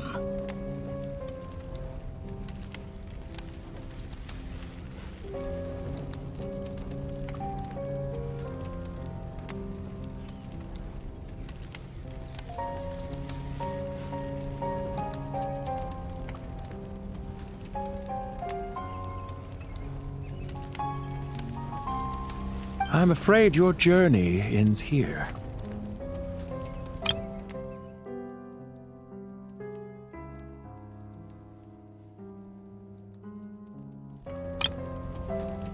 After I die, there will be no one to make the elixir of immortality, and your remaining stock will only last. When I feel optimistic about market environments, I never forcibly adjust them. They have their own direction, and I myself am one such environment. After I die, there will be no one to make the elixir of immortality, and your remaining stock will only last a few more years. How then will you prove that you didn't perish in this incident alongside everyone else? I have been quite particular about many things in my life, but where the manner of my death is concerned, I choose not to be.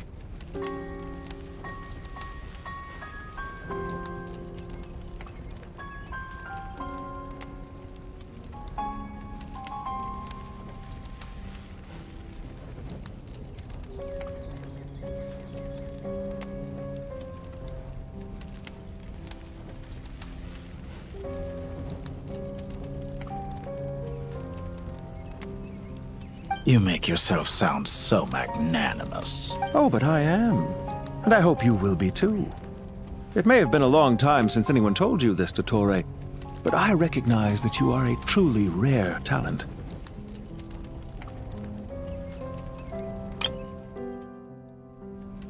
Ha! I can see it. The experiment in blasphemy that I've been performing all this time.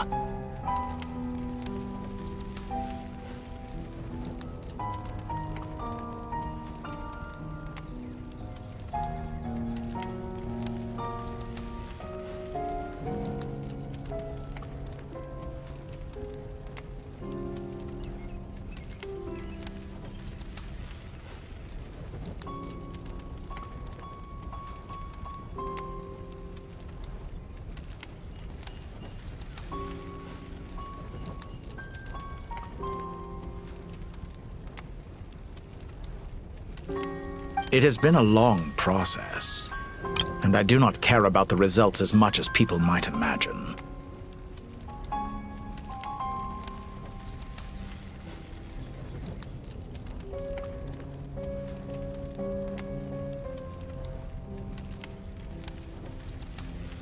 If the very goal of your experiment was to explore infinite possibilities, then there was never any reason for it to end. Indeed. Yet now, the experiment has officially drawn to a close.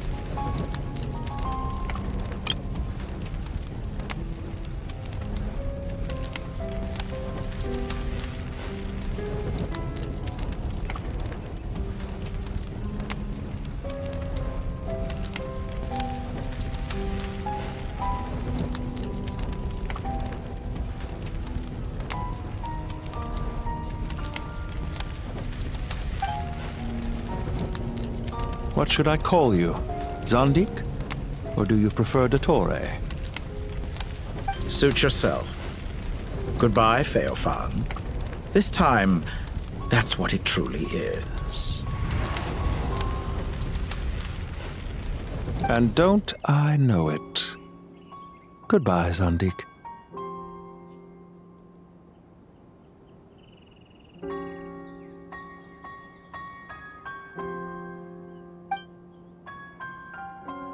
I could have carried out many more experiments. But to me, Lord of Dendro, this outcome is certainly not the worst. I believe you. But unfortunately, this is where it all ends for you. This experiment does not belong to you, nor do any of the results. Experiment? It sounds like you're trying to outdo me in my own field. Wisdom is conveying information in terms that people can clearly understand. You know exactly what I mean. Indeed. I can see no further outcomes. Ha. You have a formidable mind, and you are braver than I thought. Setting fire to the very thing your survival depends on. Your previous threat was empty, but this time, it is real. When necessary, wisdom can be as fierce as an inferno. Some of the flames that incinerate you come from within yourself. Perhaps you are right. You see what lies at the bottom of the human heart, and that is your wisdom. Here is where your journey comes to an end. All that is yet unknown belongs to those of us who will carry on living. It seems I have unwittingly been your arch-enemy all along. But now, it's all over. I do not deny your intelligence.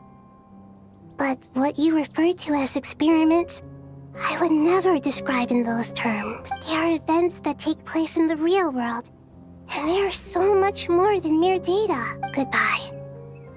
We will never meet again.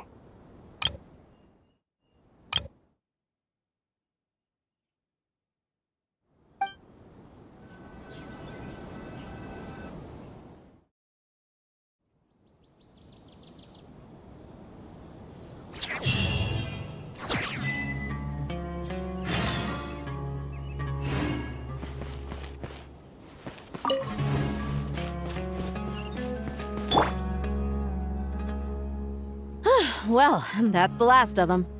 Everyone on the list is already back where they should be.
It was a long, hard road, but we finally finished escorting everyone back. I just pray that we'll never need to leave again. I hope we can stay here forever in this peaceful paradise of our own choosing. Paradise. In the annals of the Temple of Silence, that word carries great significance. It represents the hopes and desires of the gods. Their longing for a place to rest. I wouldn't think gods need such a place.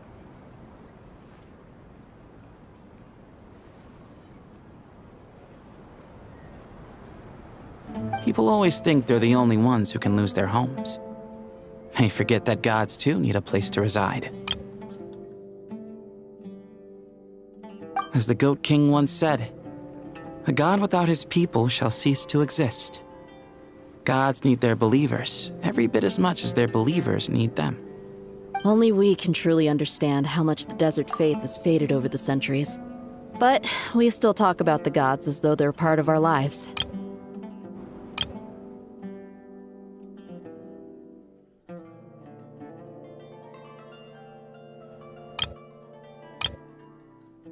Given the myriad ways in which gods and humans interact, I'd say they really are. How else could Dunyarzad consider the Dendro Archon a friend?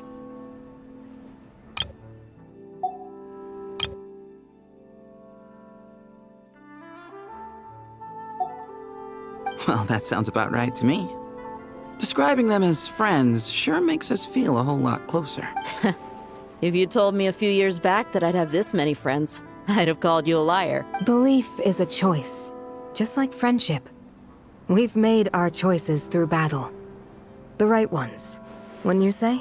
I'll be heading back to the Temple of Silence. I heard the Goat King and the Ibis King decided to pay us a visit. How about you?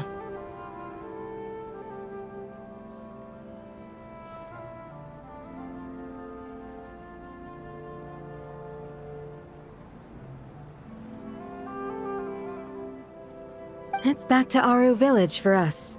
Still plenty of supplies to distribute and people to help. Until next time, old friend.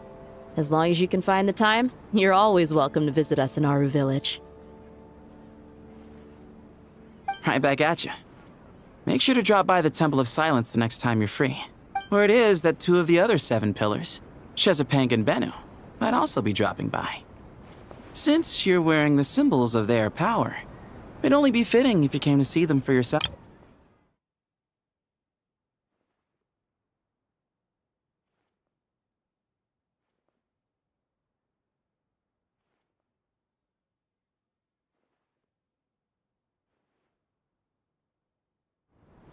Dropping by?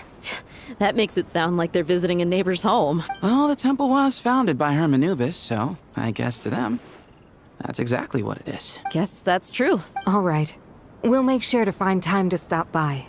Stay safe on your journey home. I will.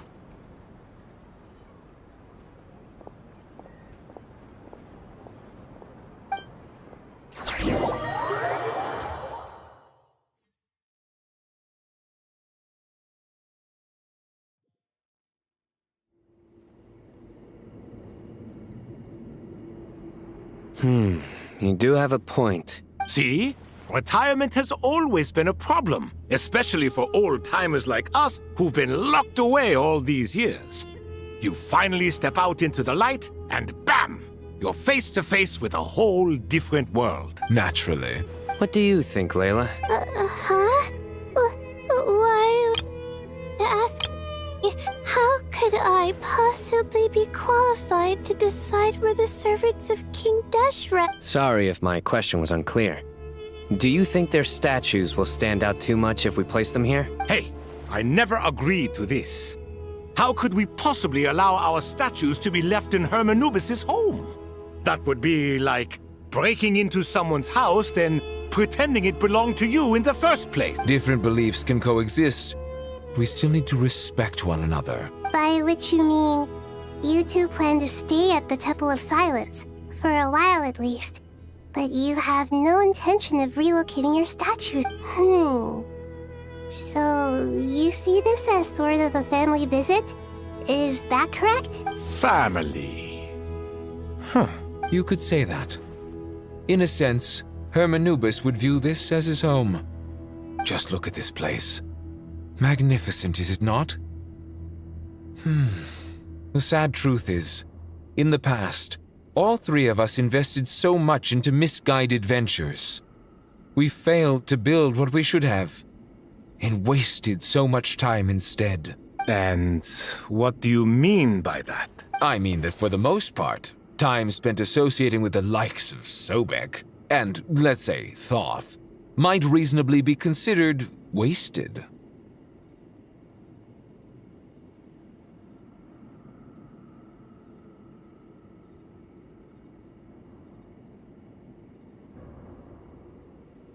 Why does that not surprise me?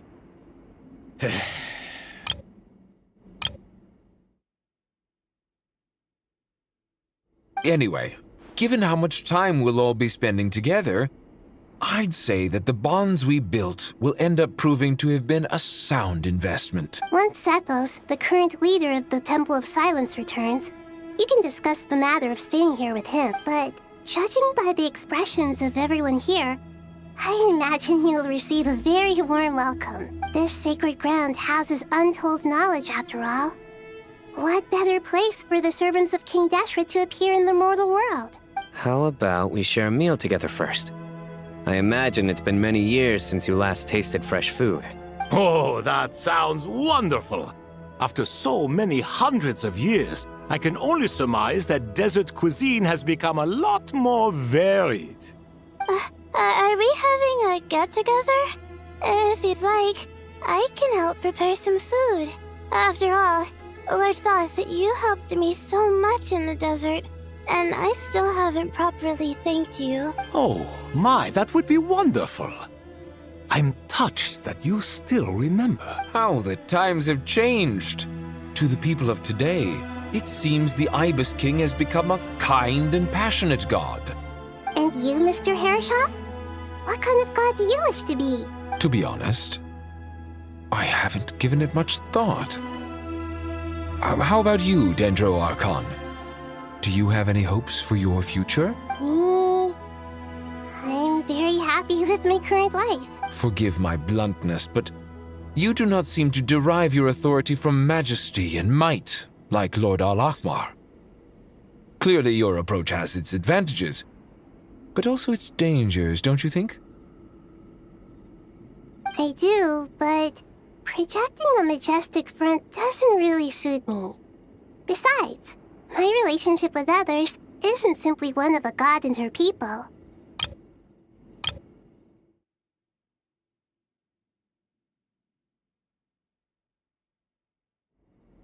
Not putting on airs might earn you more adoration. Exactly. Besides, I really like parties where everyone brings their own food and we all come together to share. You should join us. I'm sure you'll find it fun.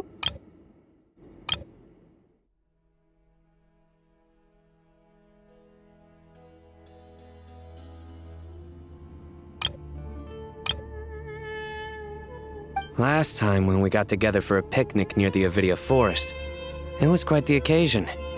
Seeing as you're already here, how about we hold the next one in the desert? Can we do that? Wouldn't Tainari have to transport a ton of drinking water? Don't worry, I can help out. Layla, would you like to join us next time? Me? The more the merrier. That way we... Don't take this the wrong way. I just think you should know. When it comes to passing the time, chess is more our thing. In that case, Dendro Archon, what do you say? If I were to compete against you, I can't say with certainty I'd win, but I certainly wouldn't mind giving it a shot. Where's Sobek? I'm sure he'd be good for a few rounds. Cards, cards, cards! I'll always prefer chess. I wonder what variant of chess we're talking here. Mr. Thoth, is there some sort of astrological significance to this game? Oh, I'm glad you brought that up. As long as the leader of the Temple of Silence agrees, we can search Hermanubis' place for books to teach you how to play.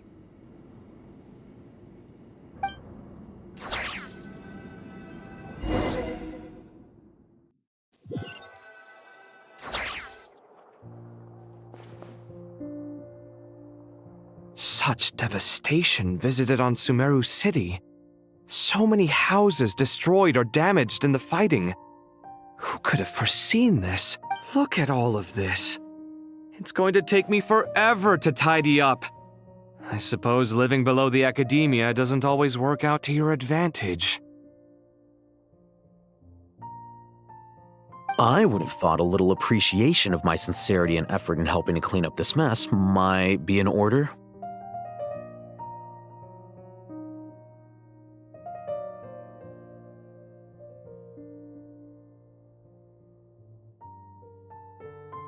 Helping? Effort? This is your house! Of course you should be putting in the effort! If anything, I'm the one who's helping!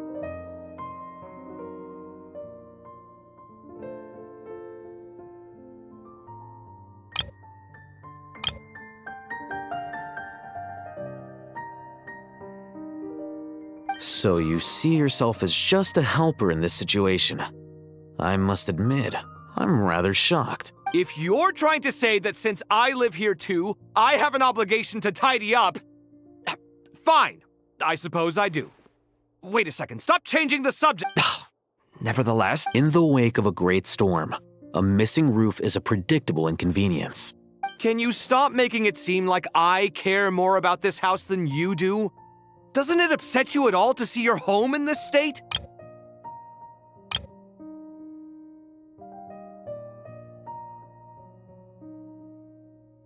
I won't pretend it's ideal, but that's no reason to be upset.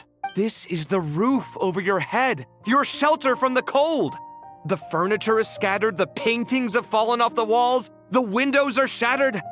Don't you feel even a little disheartened?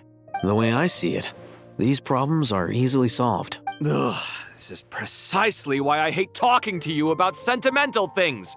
It's like banging my head against a wall. You simply don't understand just how much work goes into making a proper home. It sounds like this is causing you a lot of anguish. You mean the house or the paintings? I mean your sentimentality.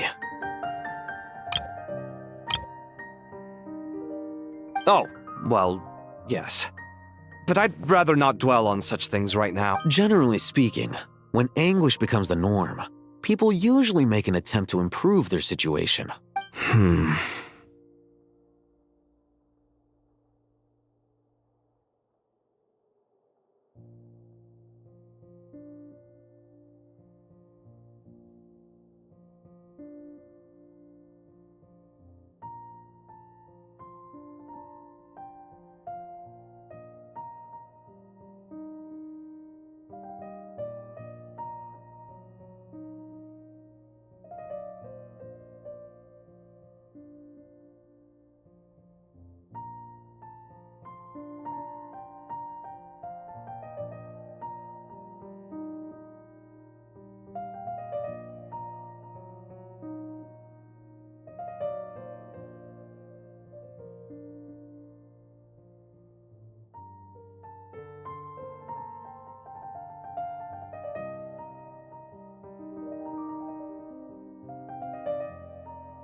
But there are so many people and things in life that are difficult to change. It's not like you can force them. Besides, anguish can be a source of inspiration. And I'm not sure I could break my reliance on it.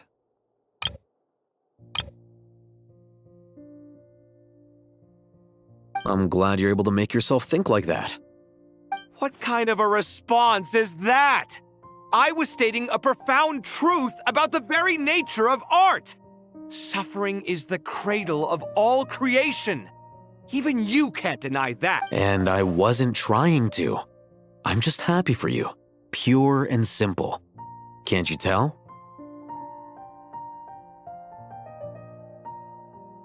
Happy about what? Happy that you can always find an answer that backs up your views. You? More often than not, life is a process of running into problems and then searching for answers. Yours more than most. Not everyone's so good at justifying things to themselves. It's something that you've been steadily mastering. Huh. What about you, then? What skills have you been mastering lately? Pass me that box. Huh? Okay. You may consider this my progress on the path to mastery. What? Wait a second. Isn't that box mine? Hey, it is! It must have fallen off that shelf! I'll hate them! Those are my paints and inks!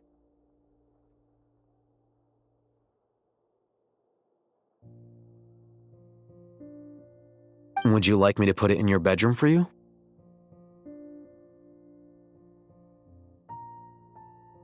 Huh? I mean, sure, if you don't mind. What kind of progress is this? Does he think he can bribe me? Not that giving me back my own things is much of a bribe. These books on the floor, they're a complete mess. And this one, didn't he say it was an out-of-print collectible? It's completely covered in dust, and some of its pages have even fallen out. Ugh, guess I should help him repair it. This one too. And this one.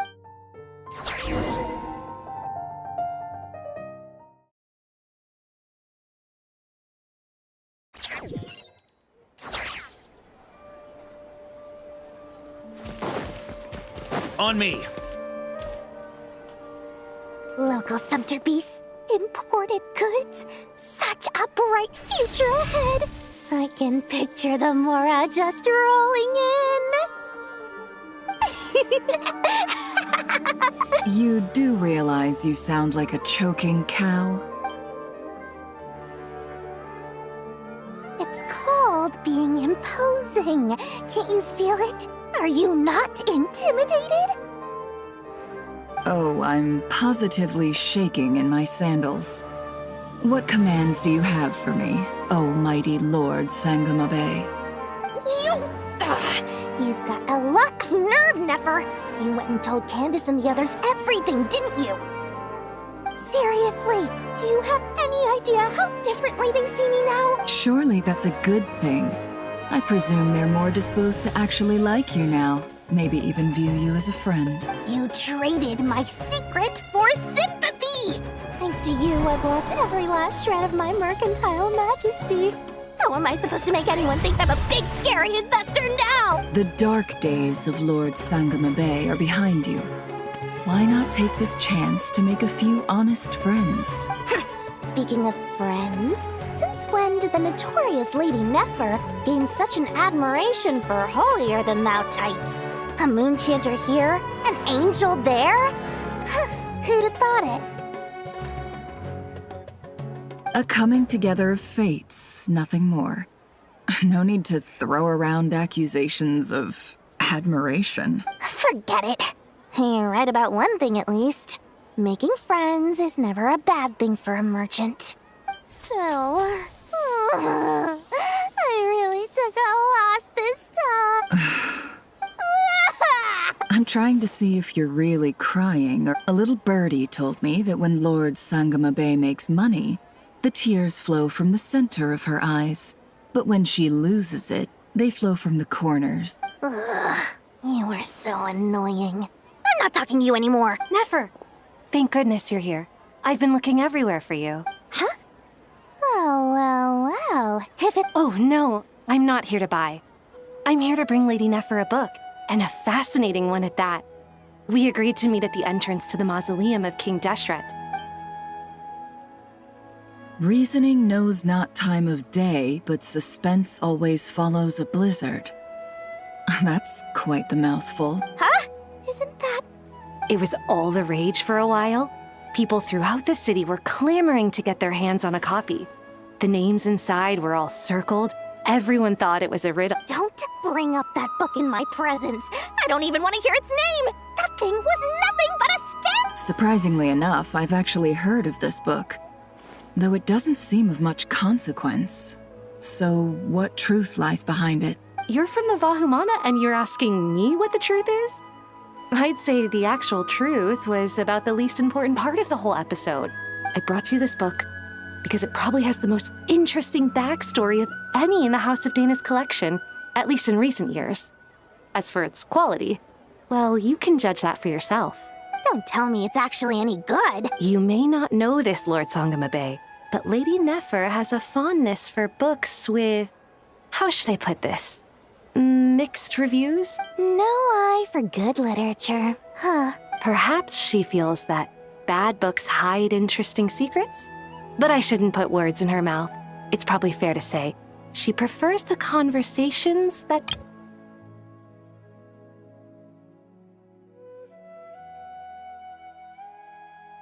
Suits my style as an intel broker, wouldn't you say? Very interesting, thank you.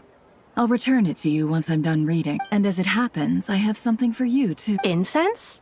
I imagine you've already used up the incense I gave you last time. Here's some more. This batch is from Nodcry, so the scent won't be quite the same. Well, actually, I've been saving the incense you gave me, but I'll gladly accept this, too. Katayun, you haven't changed a bit.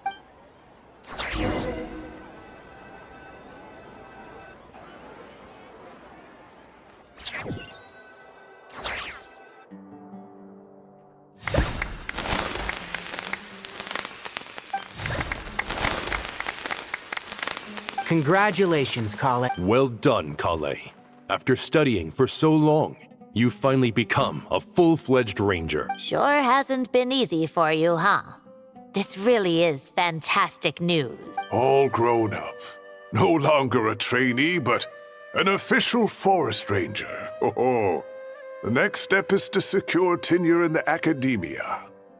Thanks, everyone. It's true. I'm an official forest ranger now. Master Tainari, thank you for your guidance and support. I wish Mr. Sino were here so I could thank him too. Sino had a matter to attend to at the Temple of Silence. I don't imagine he'll be back for some time. But don't worry, we can celebrate together once he's finished. I'm afraid the party will have to wait. Kale still has some matters to attend to. Kale? Is it? No, it's not what you think. There's nothing wrong. I've made plans with the Traveler and Paimon to visit Mondstadt.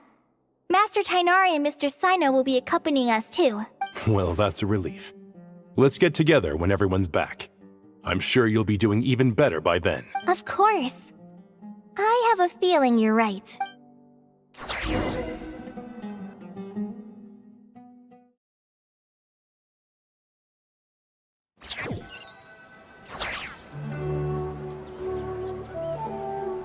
Phew! After all that catching up on sleep and food, Paimon's feeling full of vim and vigor again.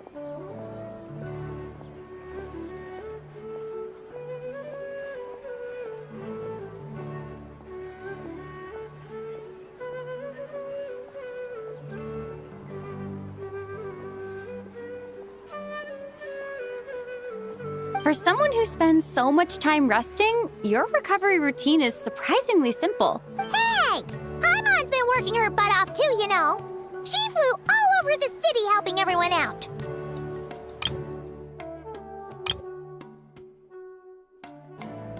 Don't worry.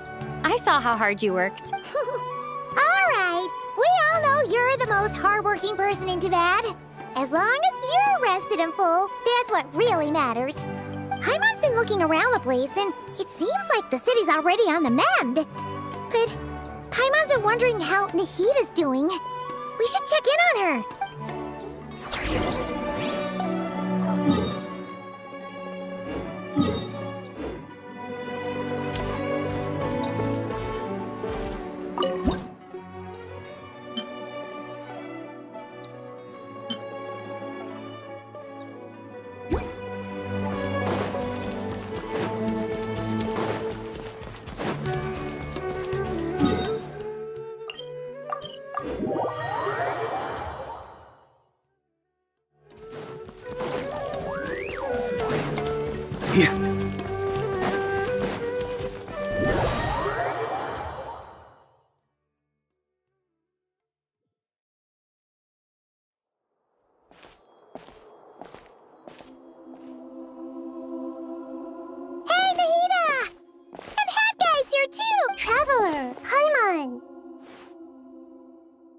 what's going on here? Nothing much. Nahida was just expressing concern for my physical and mental well-being. Oh, the Traveler told Paimon all about that. We've both been very worried about you. Are you feeling alright? You make it sound like I'm on the brink of some kind of breakdown. Truth is, I'm doing much better than you might imagine. If we can just get to the bottom of Dottoro's intentions, we can minimize his negative influence. That's the sort of thing I excel at. Just listen to that newfound optimism. It seems like having you enroll in the Vahumana was a truly inspired move. I can really see the positive influence. Observe, a classic Sumeru specialty. Chalking everything up to education and learning. To be honest, even I can sense the change in you. Everything Dottori said to you was a way to manipulate your mind. Fortunately, you're no longer under his sway. Can someone as old as me really continue to grow? If it helps, just think of yourself as a late bloomer. It's all a matter of phrasing, and it comes down to what standards you measure yourself by. For a puppet, developing at such an age is perfectly normal. But if you choose to call yourself a late bloomer, it sounds more like you consider yourself human. However you see yourself, well done. All right, I see what you mean. Anyway, what's your next step? What else can I do but complete my current courses? Everything else can wait. Anyway, that's enough chit-chat. There are still things in the city I need to help out with. I'll be heading there now.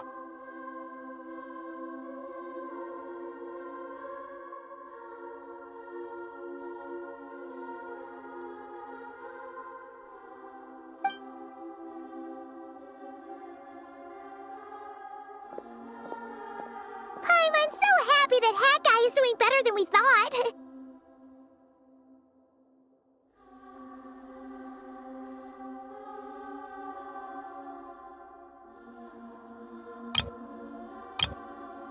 But what about you, Nahida? How are you holding up? The pyronosis burned down the corrupted Irminsul. The flames blazed for 7 days and 7 nights before they finally subsided. All that was left were the parts underground. Now, Aru shoulders the responsibilities that once belonged to Irminsul. The situation was contained before it got out of hand, so Tevat's most vital information has largely been preserved.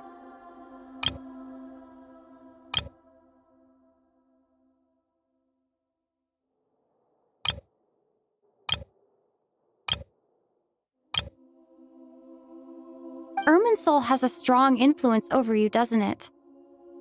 How will you cope now that it's gone? There's no need to worry. Thanks to Nicole's extraordinary talents, my connection to Irminsul has been severed and transposed onto Aru. Angels can do things like that? They can. Such abilities are precisely what makes them so powerful. The goddess of flowers, Nabu Malikata, once claimed that she too could perform feats beyond the reach of mere mortals. In my eyes, much of what she went on to achieve reached such transcendent levels. Her and Nicole really are both fascinating and magnificent.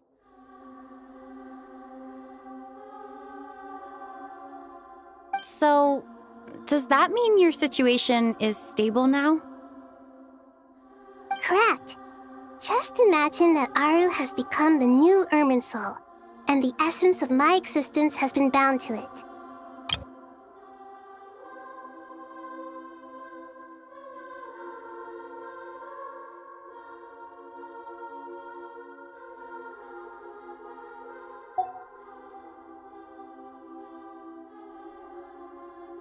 The wisdom of Sumeru has ultimately converged into a single, unified entity. Should we ascribe this all to fate, or is it merely fortune?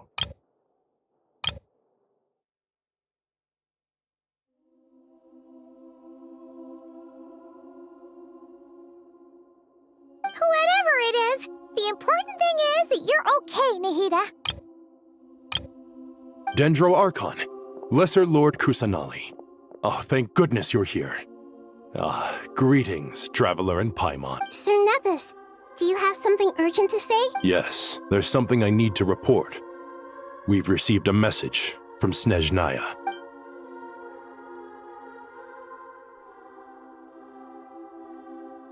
The Fatui Harbinger, the rooster, sends us his sympathies, along with all the usual pleasantries. His stance is that, following the unrest in Nodcry, Dottore was subjected to internal censure.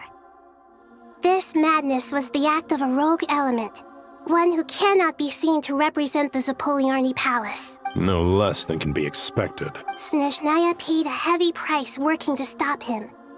They even lost one of their own harbingers.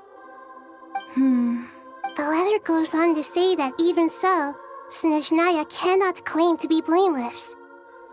Apparently, they will deal with Dottore's subordinates in accordance with Snezhnayan law, holding all those involved in his crimes accountable. Additionally, they are supplying relief funds and supplies, which are already en route. Sounds like he's got an answer for everything. True, but as diplomatic rhetoric goes, it's highly effective. Completely watertight, both in logic and sentiment. This disaster has had a profound impact on Sumeru. There is much that I will keep in my heart. The matter of Dottore can be seen as settled for now. We are sure to cross paths again in the future, and in that light, Snezhnaya would do well to uphold their responsibilities and keep a tight rein over their actions. With Irminsul burned, the flow of fate now carries many more possibilities. I will be watching carefully. Perhaps we can move on to a less serious matter? Dendro Archon, will you eat with us once this matter is dealt with? Everyone wishes to celebrate together. Your presence would be most welcome. Of course! Junior Zod, Sino, and Hypatia all told me the same thing. If there isn't enough room for everyone, we can arrange back-to-back feasts. What a wonderful idea. That just leaves the question of what we should eat. Not more tomatoes, surely. More? Dendro Archon, what do you mean by... Those good friends of yours are always talking about tomatoes. Sometimes when I'm walking through the city, I can even hear them arguing in the fields. Since you see them so often, you must hear about tomatoes even more than I do. Tomatoes. Tomatoes. The word has a certain magic to it. Like the autumn fur of a sumpter beast swirling in the wind, sometimes flying up my nose. Tomatoes. What can we make with tomatoes? Wait, why tomatoes? Take your time, there's no need to rush. The traveler, Paimon, and I still have somewhere we need to visit. You'll have plenty of time to think it over before I return. Does this mean you're going to Natlan? Meeting them there in person. It will require a long journey. I know. But this is necessary. I must go myself. Traveler, Paimon, we'll set off as soon as you're ready. Is that all right? Sure. We'll be ready whenever you are.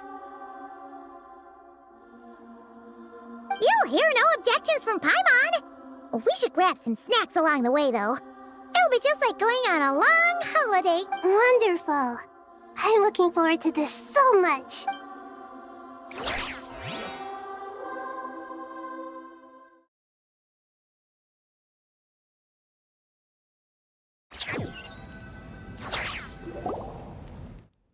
Natlan is such a lively place. It's super cheerful and positive, too. I can see that. There are people outside exercising at all hours. Such a healthy way of life. You came. Welcome, welcome. You must be hungry from your journey. Would you like something to eat? Oh, thanks, but no thanks. We've been eating the whole way here. We had a mushroom platter, sap's meat stew, butter braised chicken, Hadasara pudding. Paimon's positively stuffed.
All right, all right.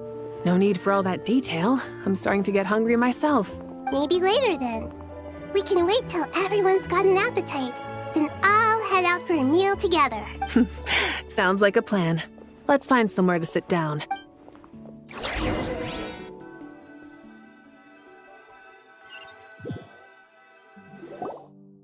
I should tell you, I already have some sense of why you've come. Why's that, Malika? To say thank you. Your senses are spot on. But on top of that, we also feel guilty. Because the pyronosis has vanished? I sensed its loss. Despite scouring through the remnants of Irminsul, we couldn't find any sign of the pyronosis.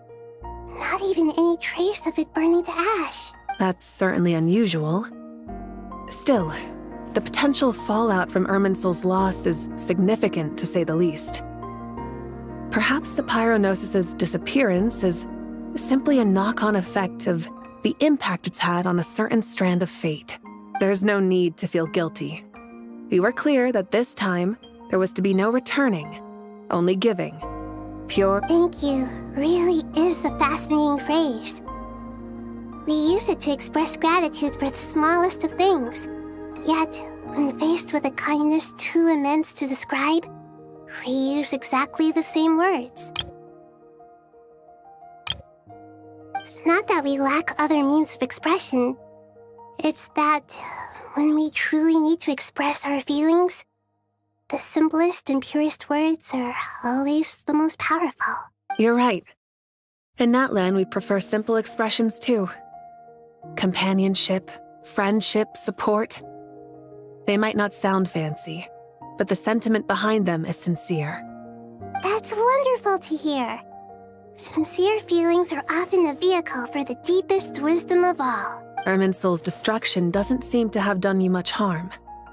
I'm glad to see you're doing well.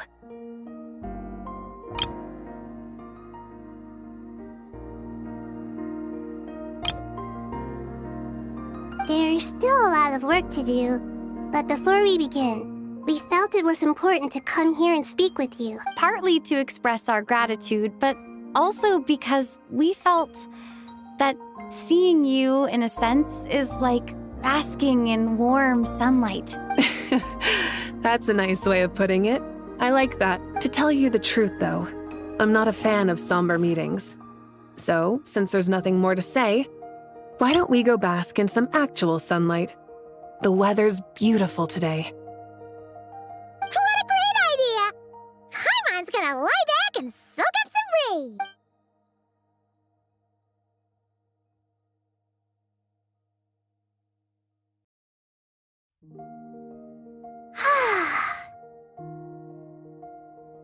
In that case, I think I'll lie down for a bit too before we head to our next stop. And where might that be? Mondstadt. Paimon and I are gonna head back there with Kale and the gang. Long ago, I sensed that the god remains inside Kale had come from the goddess of flowers, but I kept it a secret.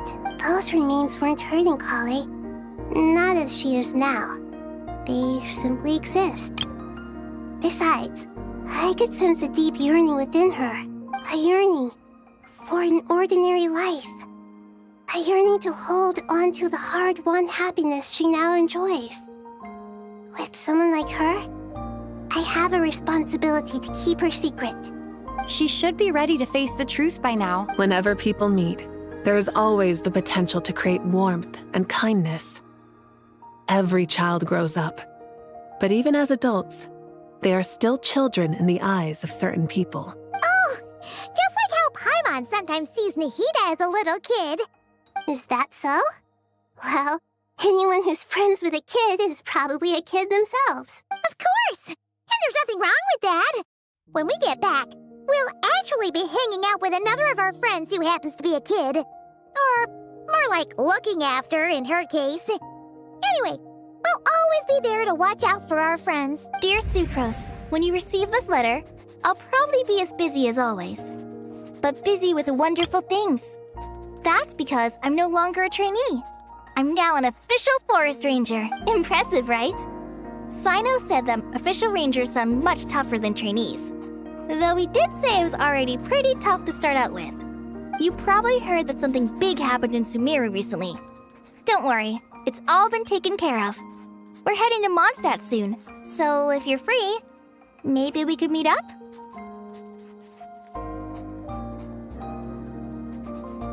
Plus, it's not just me. A few of us are going. Hey, do you still remember that time we all got together? You know, when we all went to the Windbloom Festival? It'll be just like that.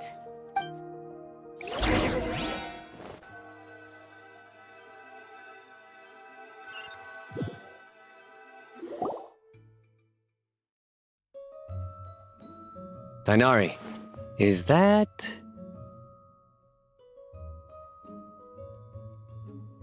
Don't you say it! Is that the great Vayu-Vyastra? Behold, the great Vayu-Vyastra, General Mahamatra. How times have changed. I wasn't expecting you to beat me to the punchline. You've changed. You've really upped the aggression in your battle against Sino's jokes. Kale, how did you know what I was going to say? For the love of... Hey! Traveler! Paimon! You're right on time! I hope we haven't kept you waiting. Kalei! Sucrose! It's been so long! How have you been? I've been well. Everything's going great. What about you? Are you still busy? Not at the moment. Oh, right! That juicer you gave us works amazing! Farzan loves it. Seriously? That's wonderful. I don't suppose you drew up a detailed test report. Oh, what fruits did you use? How's the texture of the final product? Sucrose, you might want to try asking your questions one at a time. Albedo! Paimon didn't see you there! It's been a while since all of us were together like this. How about we follow the same plan as last time? Good idea, my friend. You never disappoint. So, what are your identities this time? Don't remind him. First things first. Allow me to introduce our very own official Forest Ranger Kale. The rest of us are simply her humble travel companions. This sounds like one of those mushy stories that gets people hooked on some corny, heartwarming premise. Oh, is our story not heartwarming? If I recall correctly, there was even a scene like this in King of Invocations. Besides being heartwarming, our story's also about tough, impressive-sounding job titles. At least that's what I think.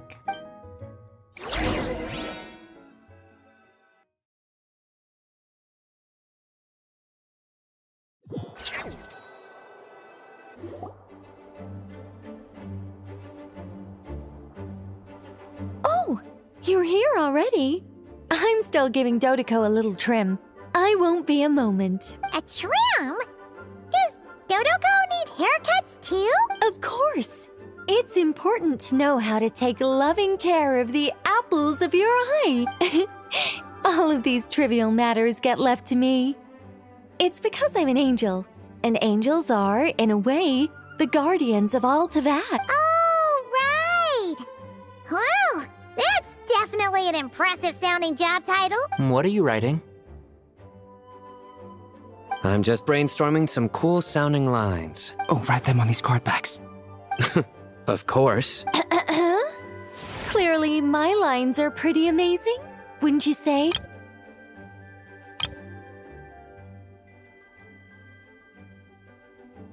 Miss Nicole? Kale? You seem a little nervous.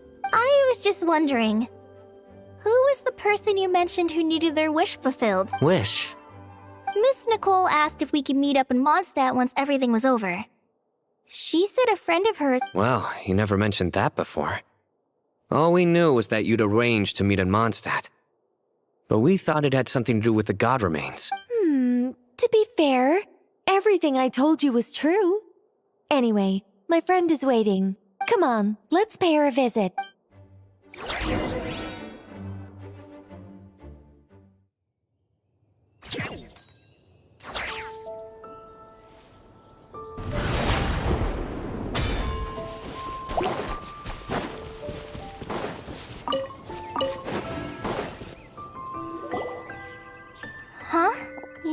Surprised?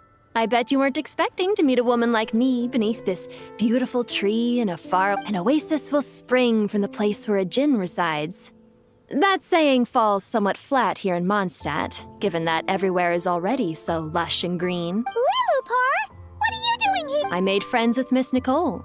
I asked her to bring me here and then invite Kale to come. The prologue to this story is that I have a wish. It has stirred within my heart for centuries. Millennia, even. Originally, it was merely Al-Ahmar's lie, but now it has become reality. Could this be related to the goddess of flowers? My dear young lady, my mistress left her final trace in this world upon you. I can't tell you how glad I am to see you here. And now I have seen you, and peered into your heart. You have experienced hardships and suffered setbacks. The torment an ordinary person might expect to face has befallen you threefold. This is the source of your resilience. But beneath all this, I have witnessed the seeds of desire. You yearn to return to the simple life you once knew, do you not?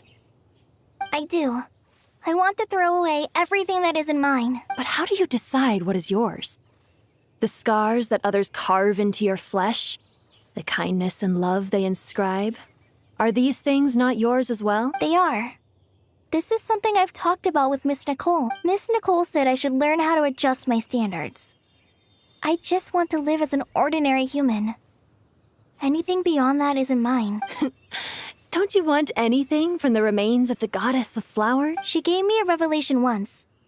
I think that's already more than enough. In the past, you would not have possessed such a rich heart. Your brief life has taught you to hold on to everything good, to home in on kindness. How fascinating. You're nothing like Nabu Malikata, and you're certainly not her. Of course not. I'm not some great and powerful being, Miss Lilupar. Yet I am a djinn. We exist because of the Lord of Flowers. We revere and love her. My wish is to see her one last time, to give everything for her. Kale, can you do this for me? But her remains won't be easy to remove. Are you sure this is what you want? That's beside the point. First, I need to know. Are you willing to do something for the soul of this lonely, wandering woman? But look, you know nothing about me. Even if you have heard the stories about me, all you would know is that I was rightly punished for the many evil deeds I committed. So you do know. Your lips are quivering, your eyes trembling. And still, you're willing to do something for me. Life has been cruel to you, and yet you've learned to be kind, my dear young lady. To repay your kindness, I too must play my part. Are you sure about this? I yearn to see my mistress. For this moment, the world can burn to ashes, the universe be engulfed in flame. I care about nothing else. And you, Kale, I can give you a gift. You'll become just another ordinary human.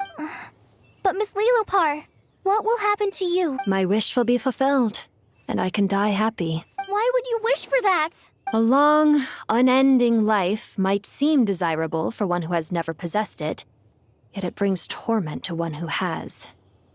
My remains are scattered across the yellow sands, but my soul can find no peace. Since you've promised to grant my wish, give me that release. Allow the dying to die, and let the dead rest in peace. You have my thanks. Kale, there's no pressure on you. What she said, it's all true. A wish is a genuine desire, after all. It's as if you want to use the last of your life to give me a better future. Nothing's so selfless. We'll be using our futures to fulfill each other's wishes. This is a noble act, a beautiful and secret transaction between two women. I understand. Miss Lilupar, I'm ready. Close your eyes, Kale. Then open your soul. From there, I will embrace my mistress. The downpour of flowers is your touch. Like returning to the very beginning. Like surrendering to your grace. My mistress. People say that devotion is beautiful, yet filled with pain. How foolish of them.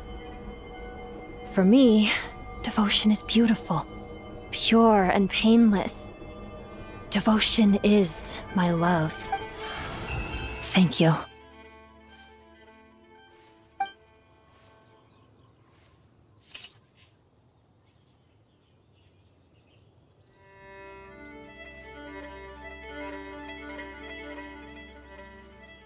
Lillipore!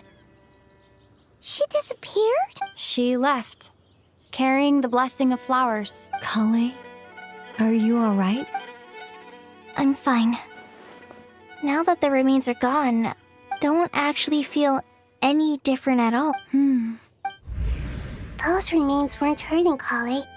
Not as she is now. Kale must have already received what she was yearning for. I'm doing fine. I feel relaxed. There's really no need to worry. Then my wish has come true to become ordinary? That's just one of my wishes. Actually, I have a few more. For instance, I want to protect the people I meet and help them find happiness. That sort of thing. So between Miss Lillipore and me, you fulfilled 2 wishes already. And protected 2 people. Wonderful, isn't it? I feel so fantastically happy.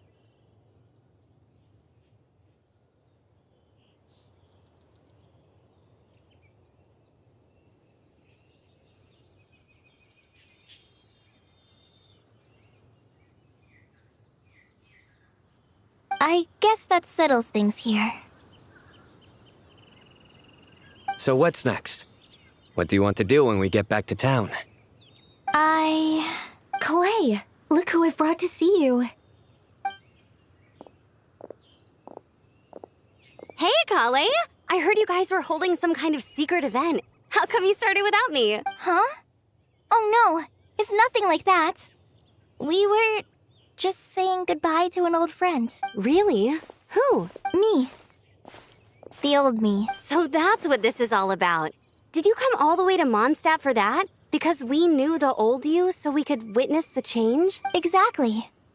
The old me is gone. I puffed her into the air, and she became a fluffy pink cloud, floating into the sky, before disappearing forever. Do you think, maybe up in the sky, she has friends waiting for her with test tubes, flasks, and bows? Oh, when you put it like that, it doesn't sound so bad after all. What do you think, Miss Nicole? I think, at least, if it were up to me, I'd consider that a happy ending.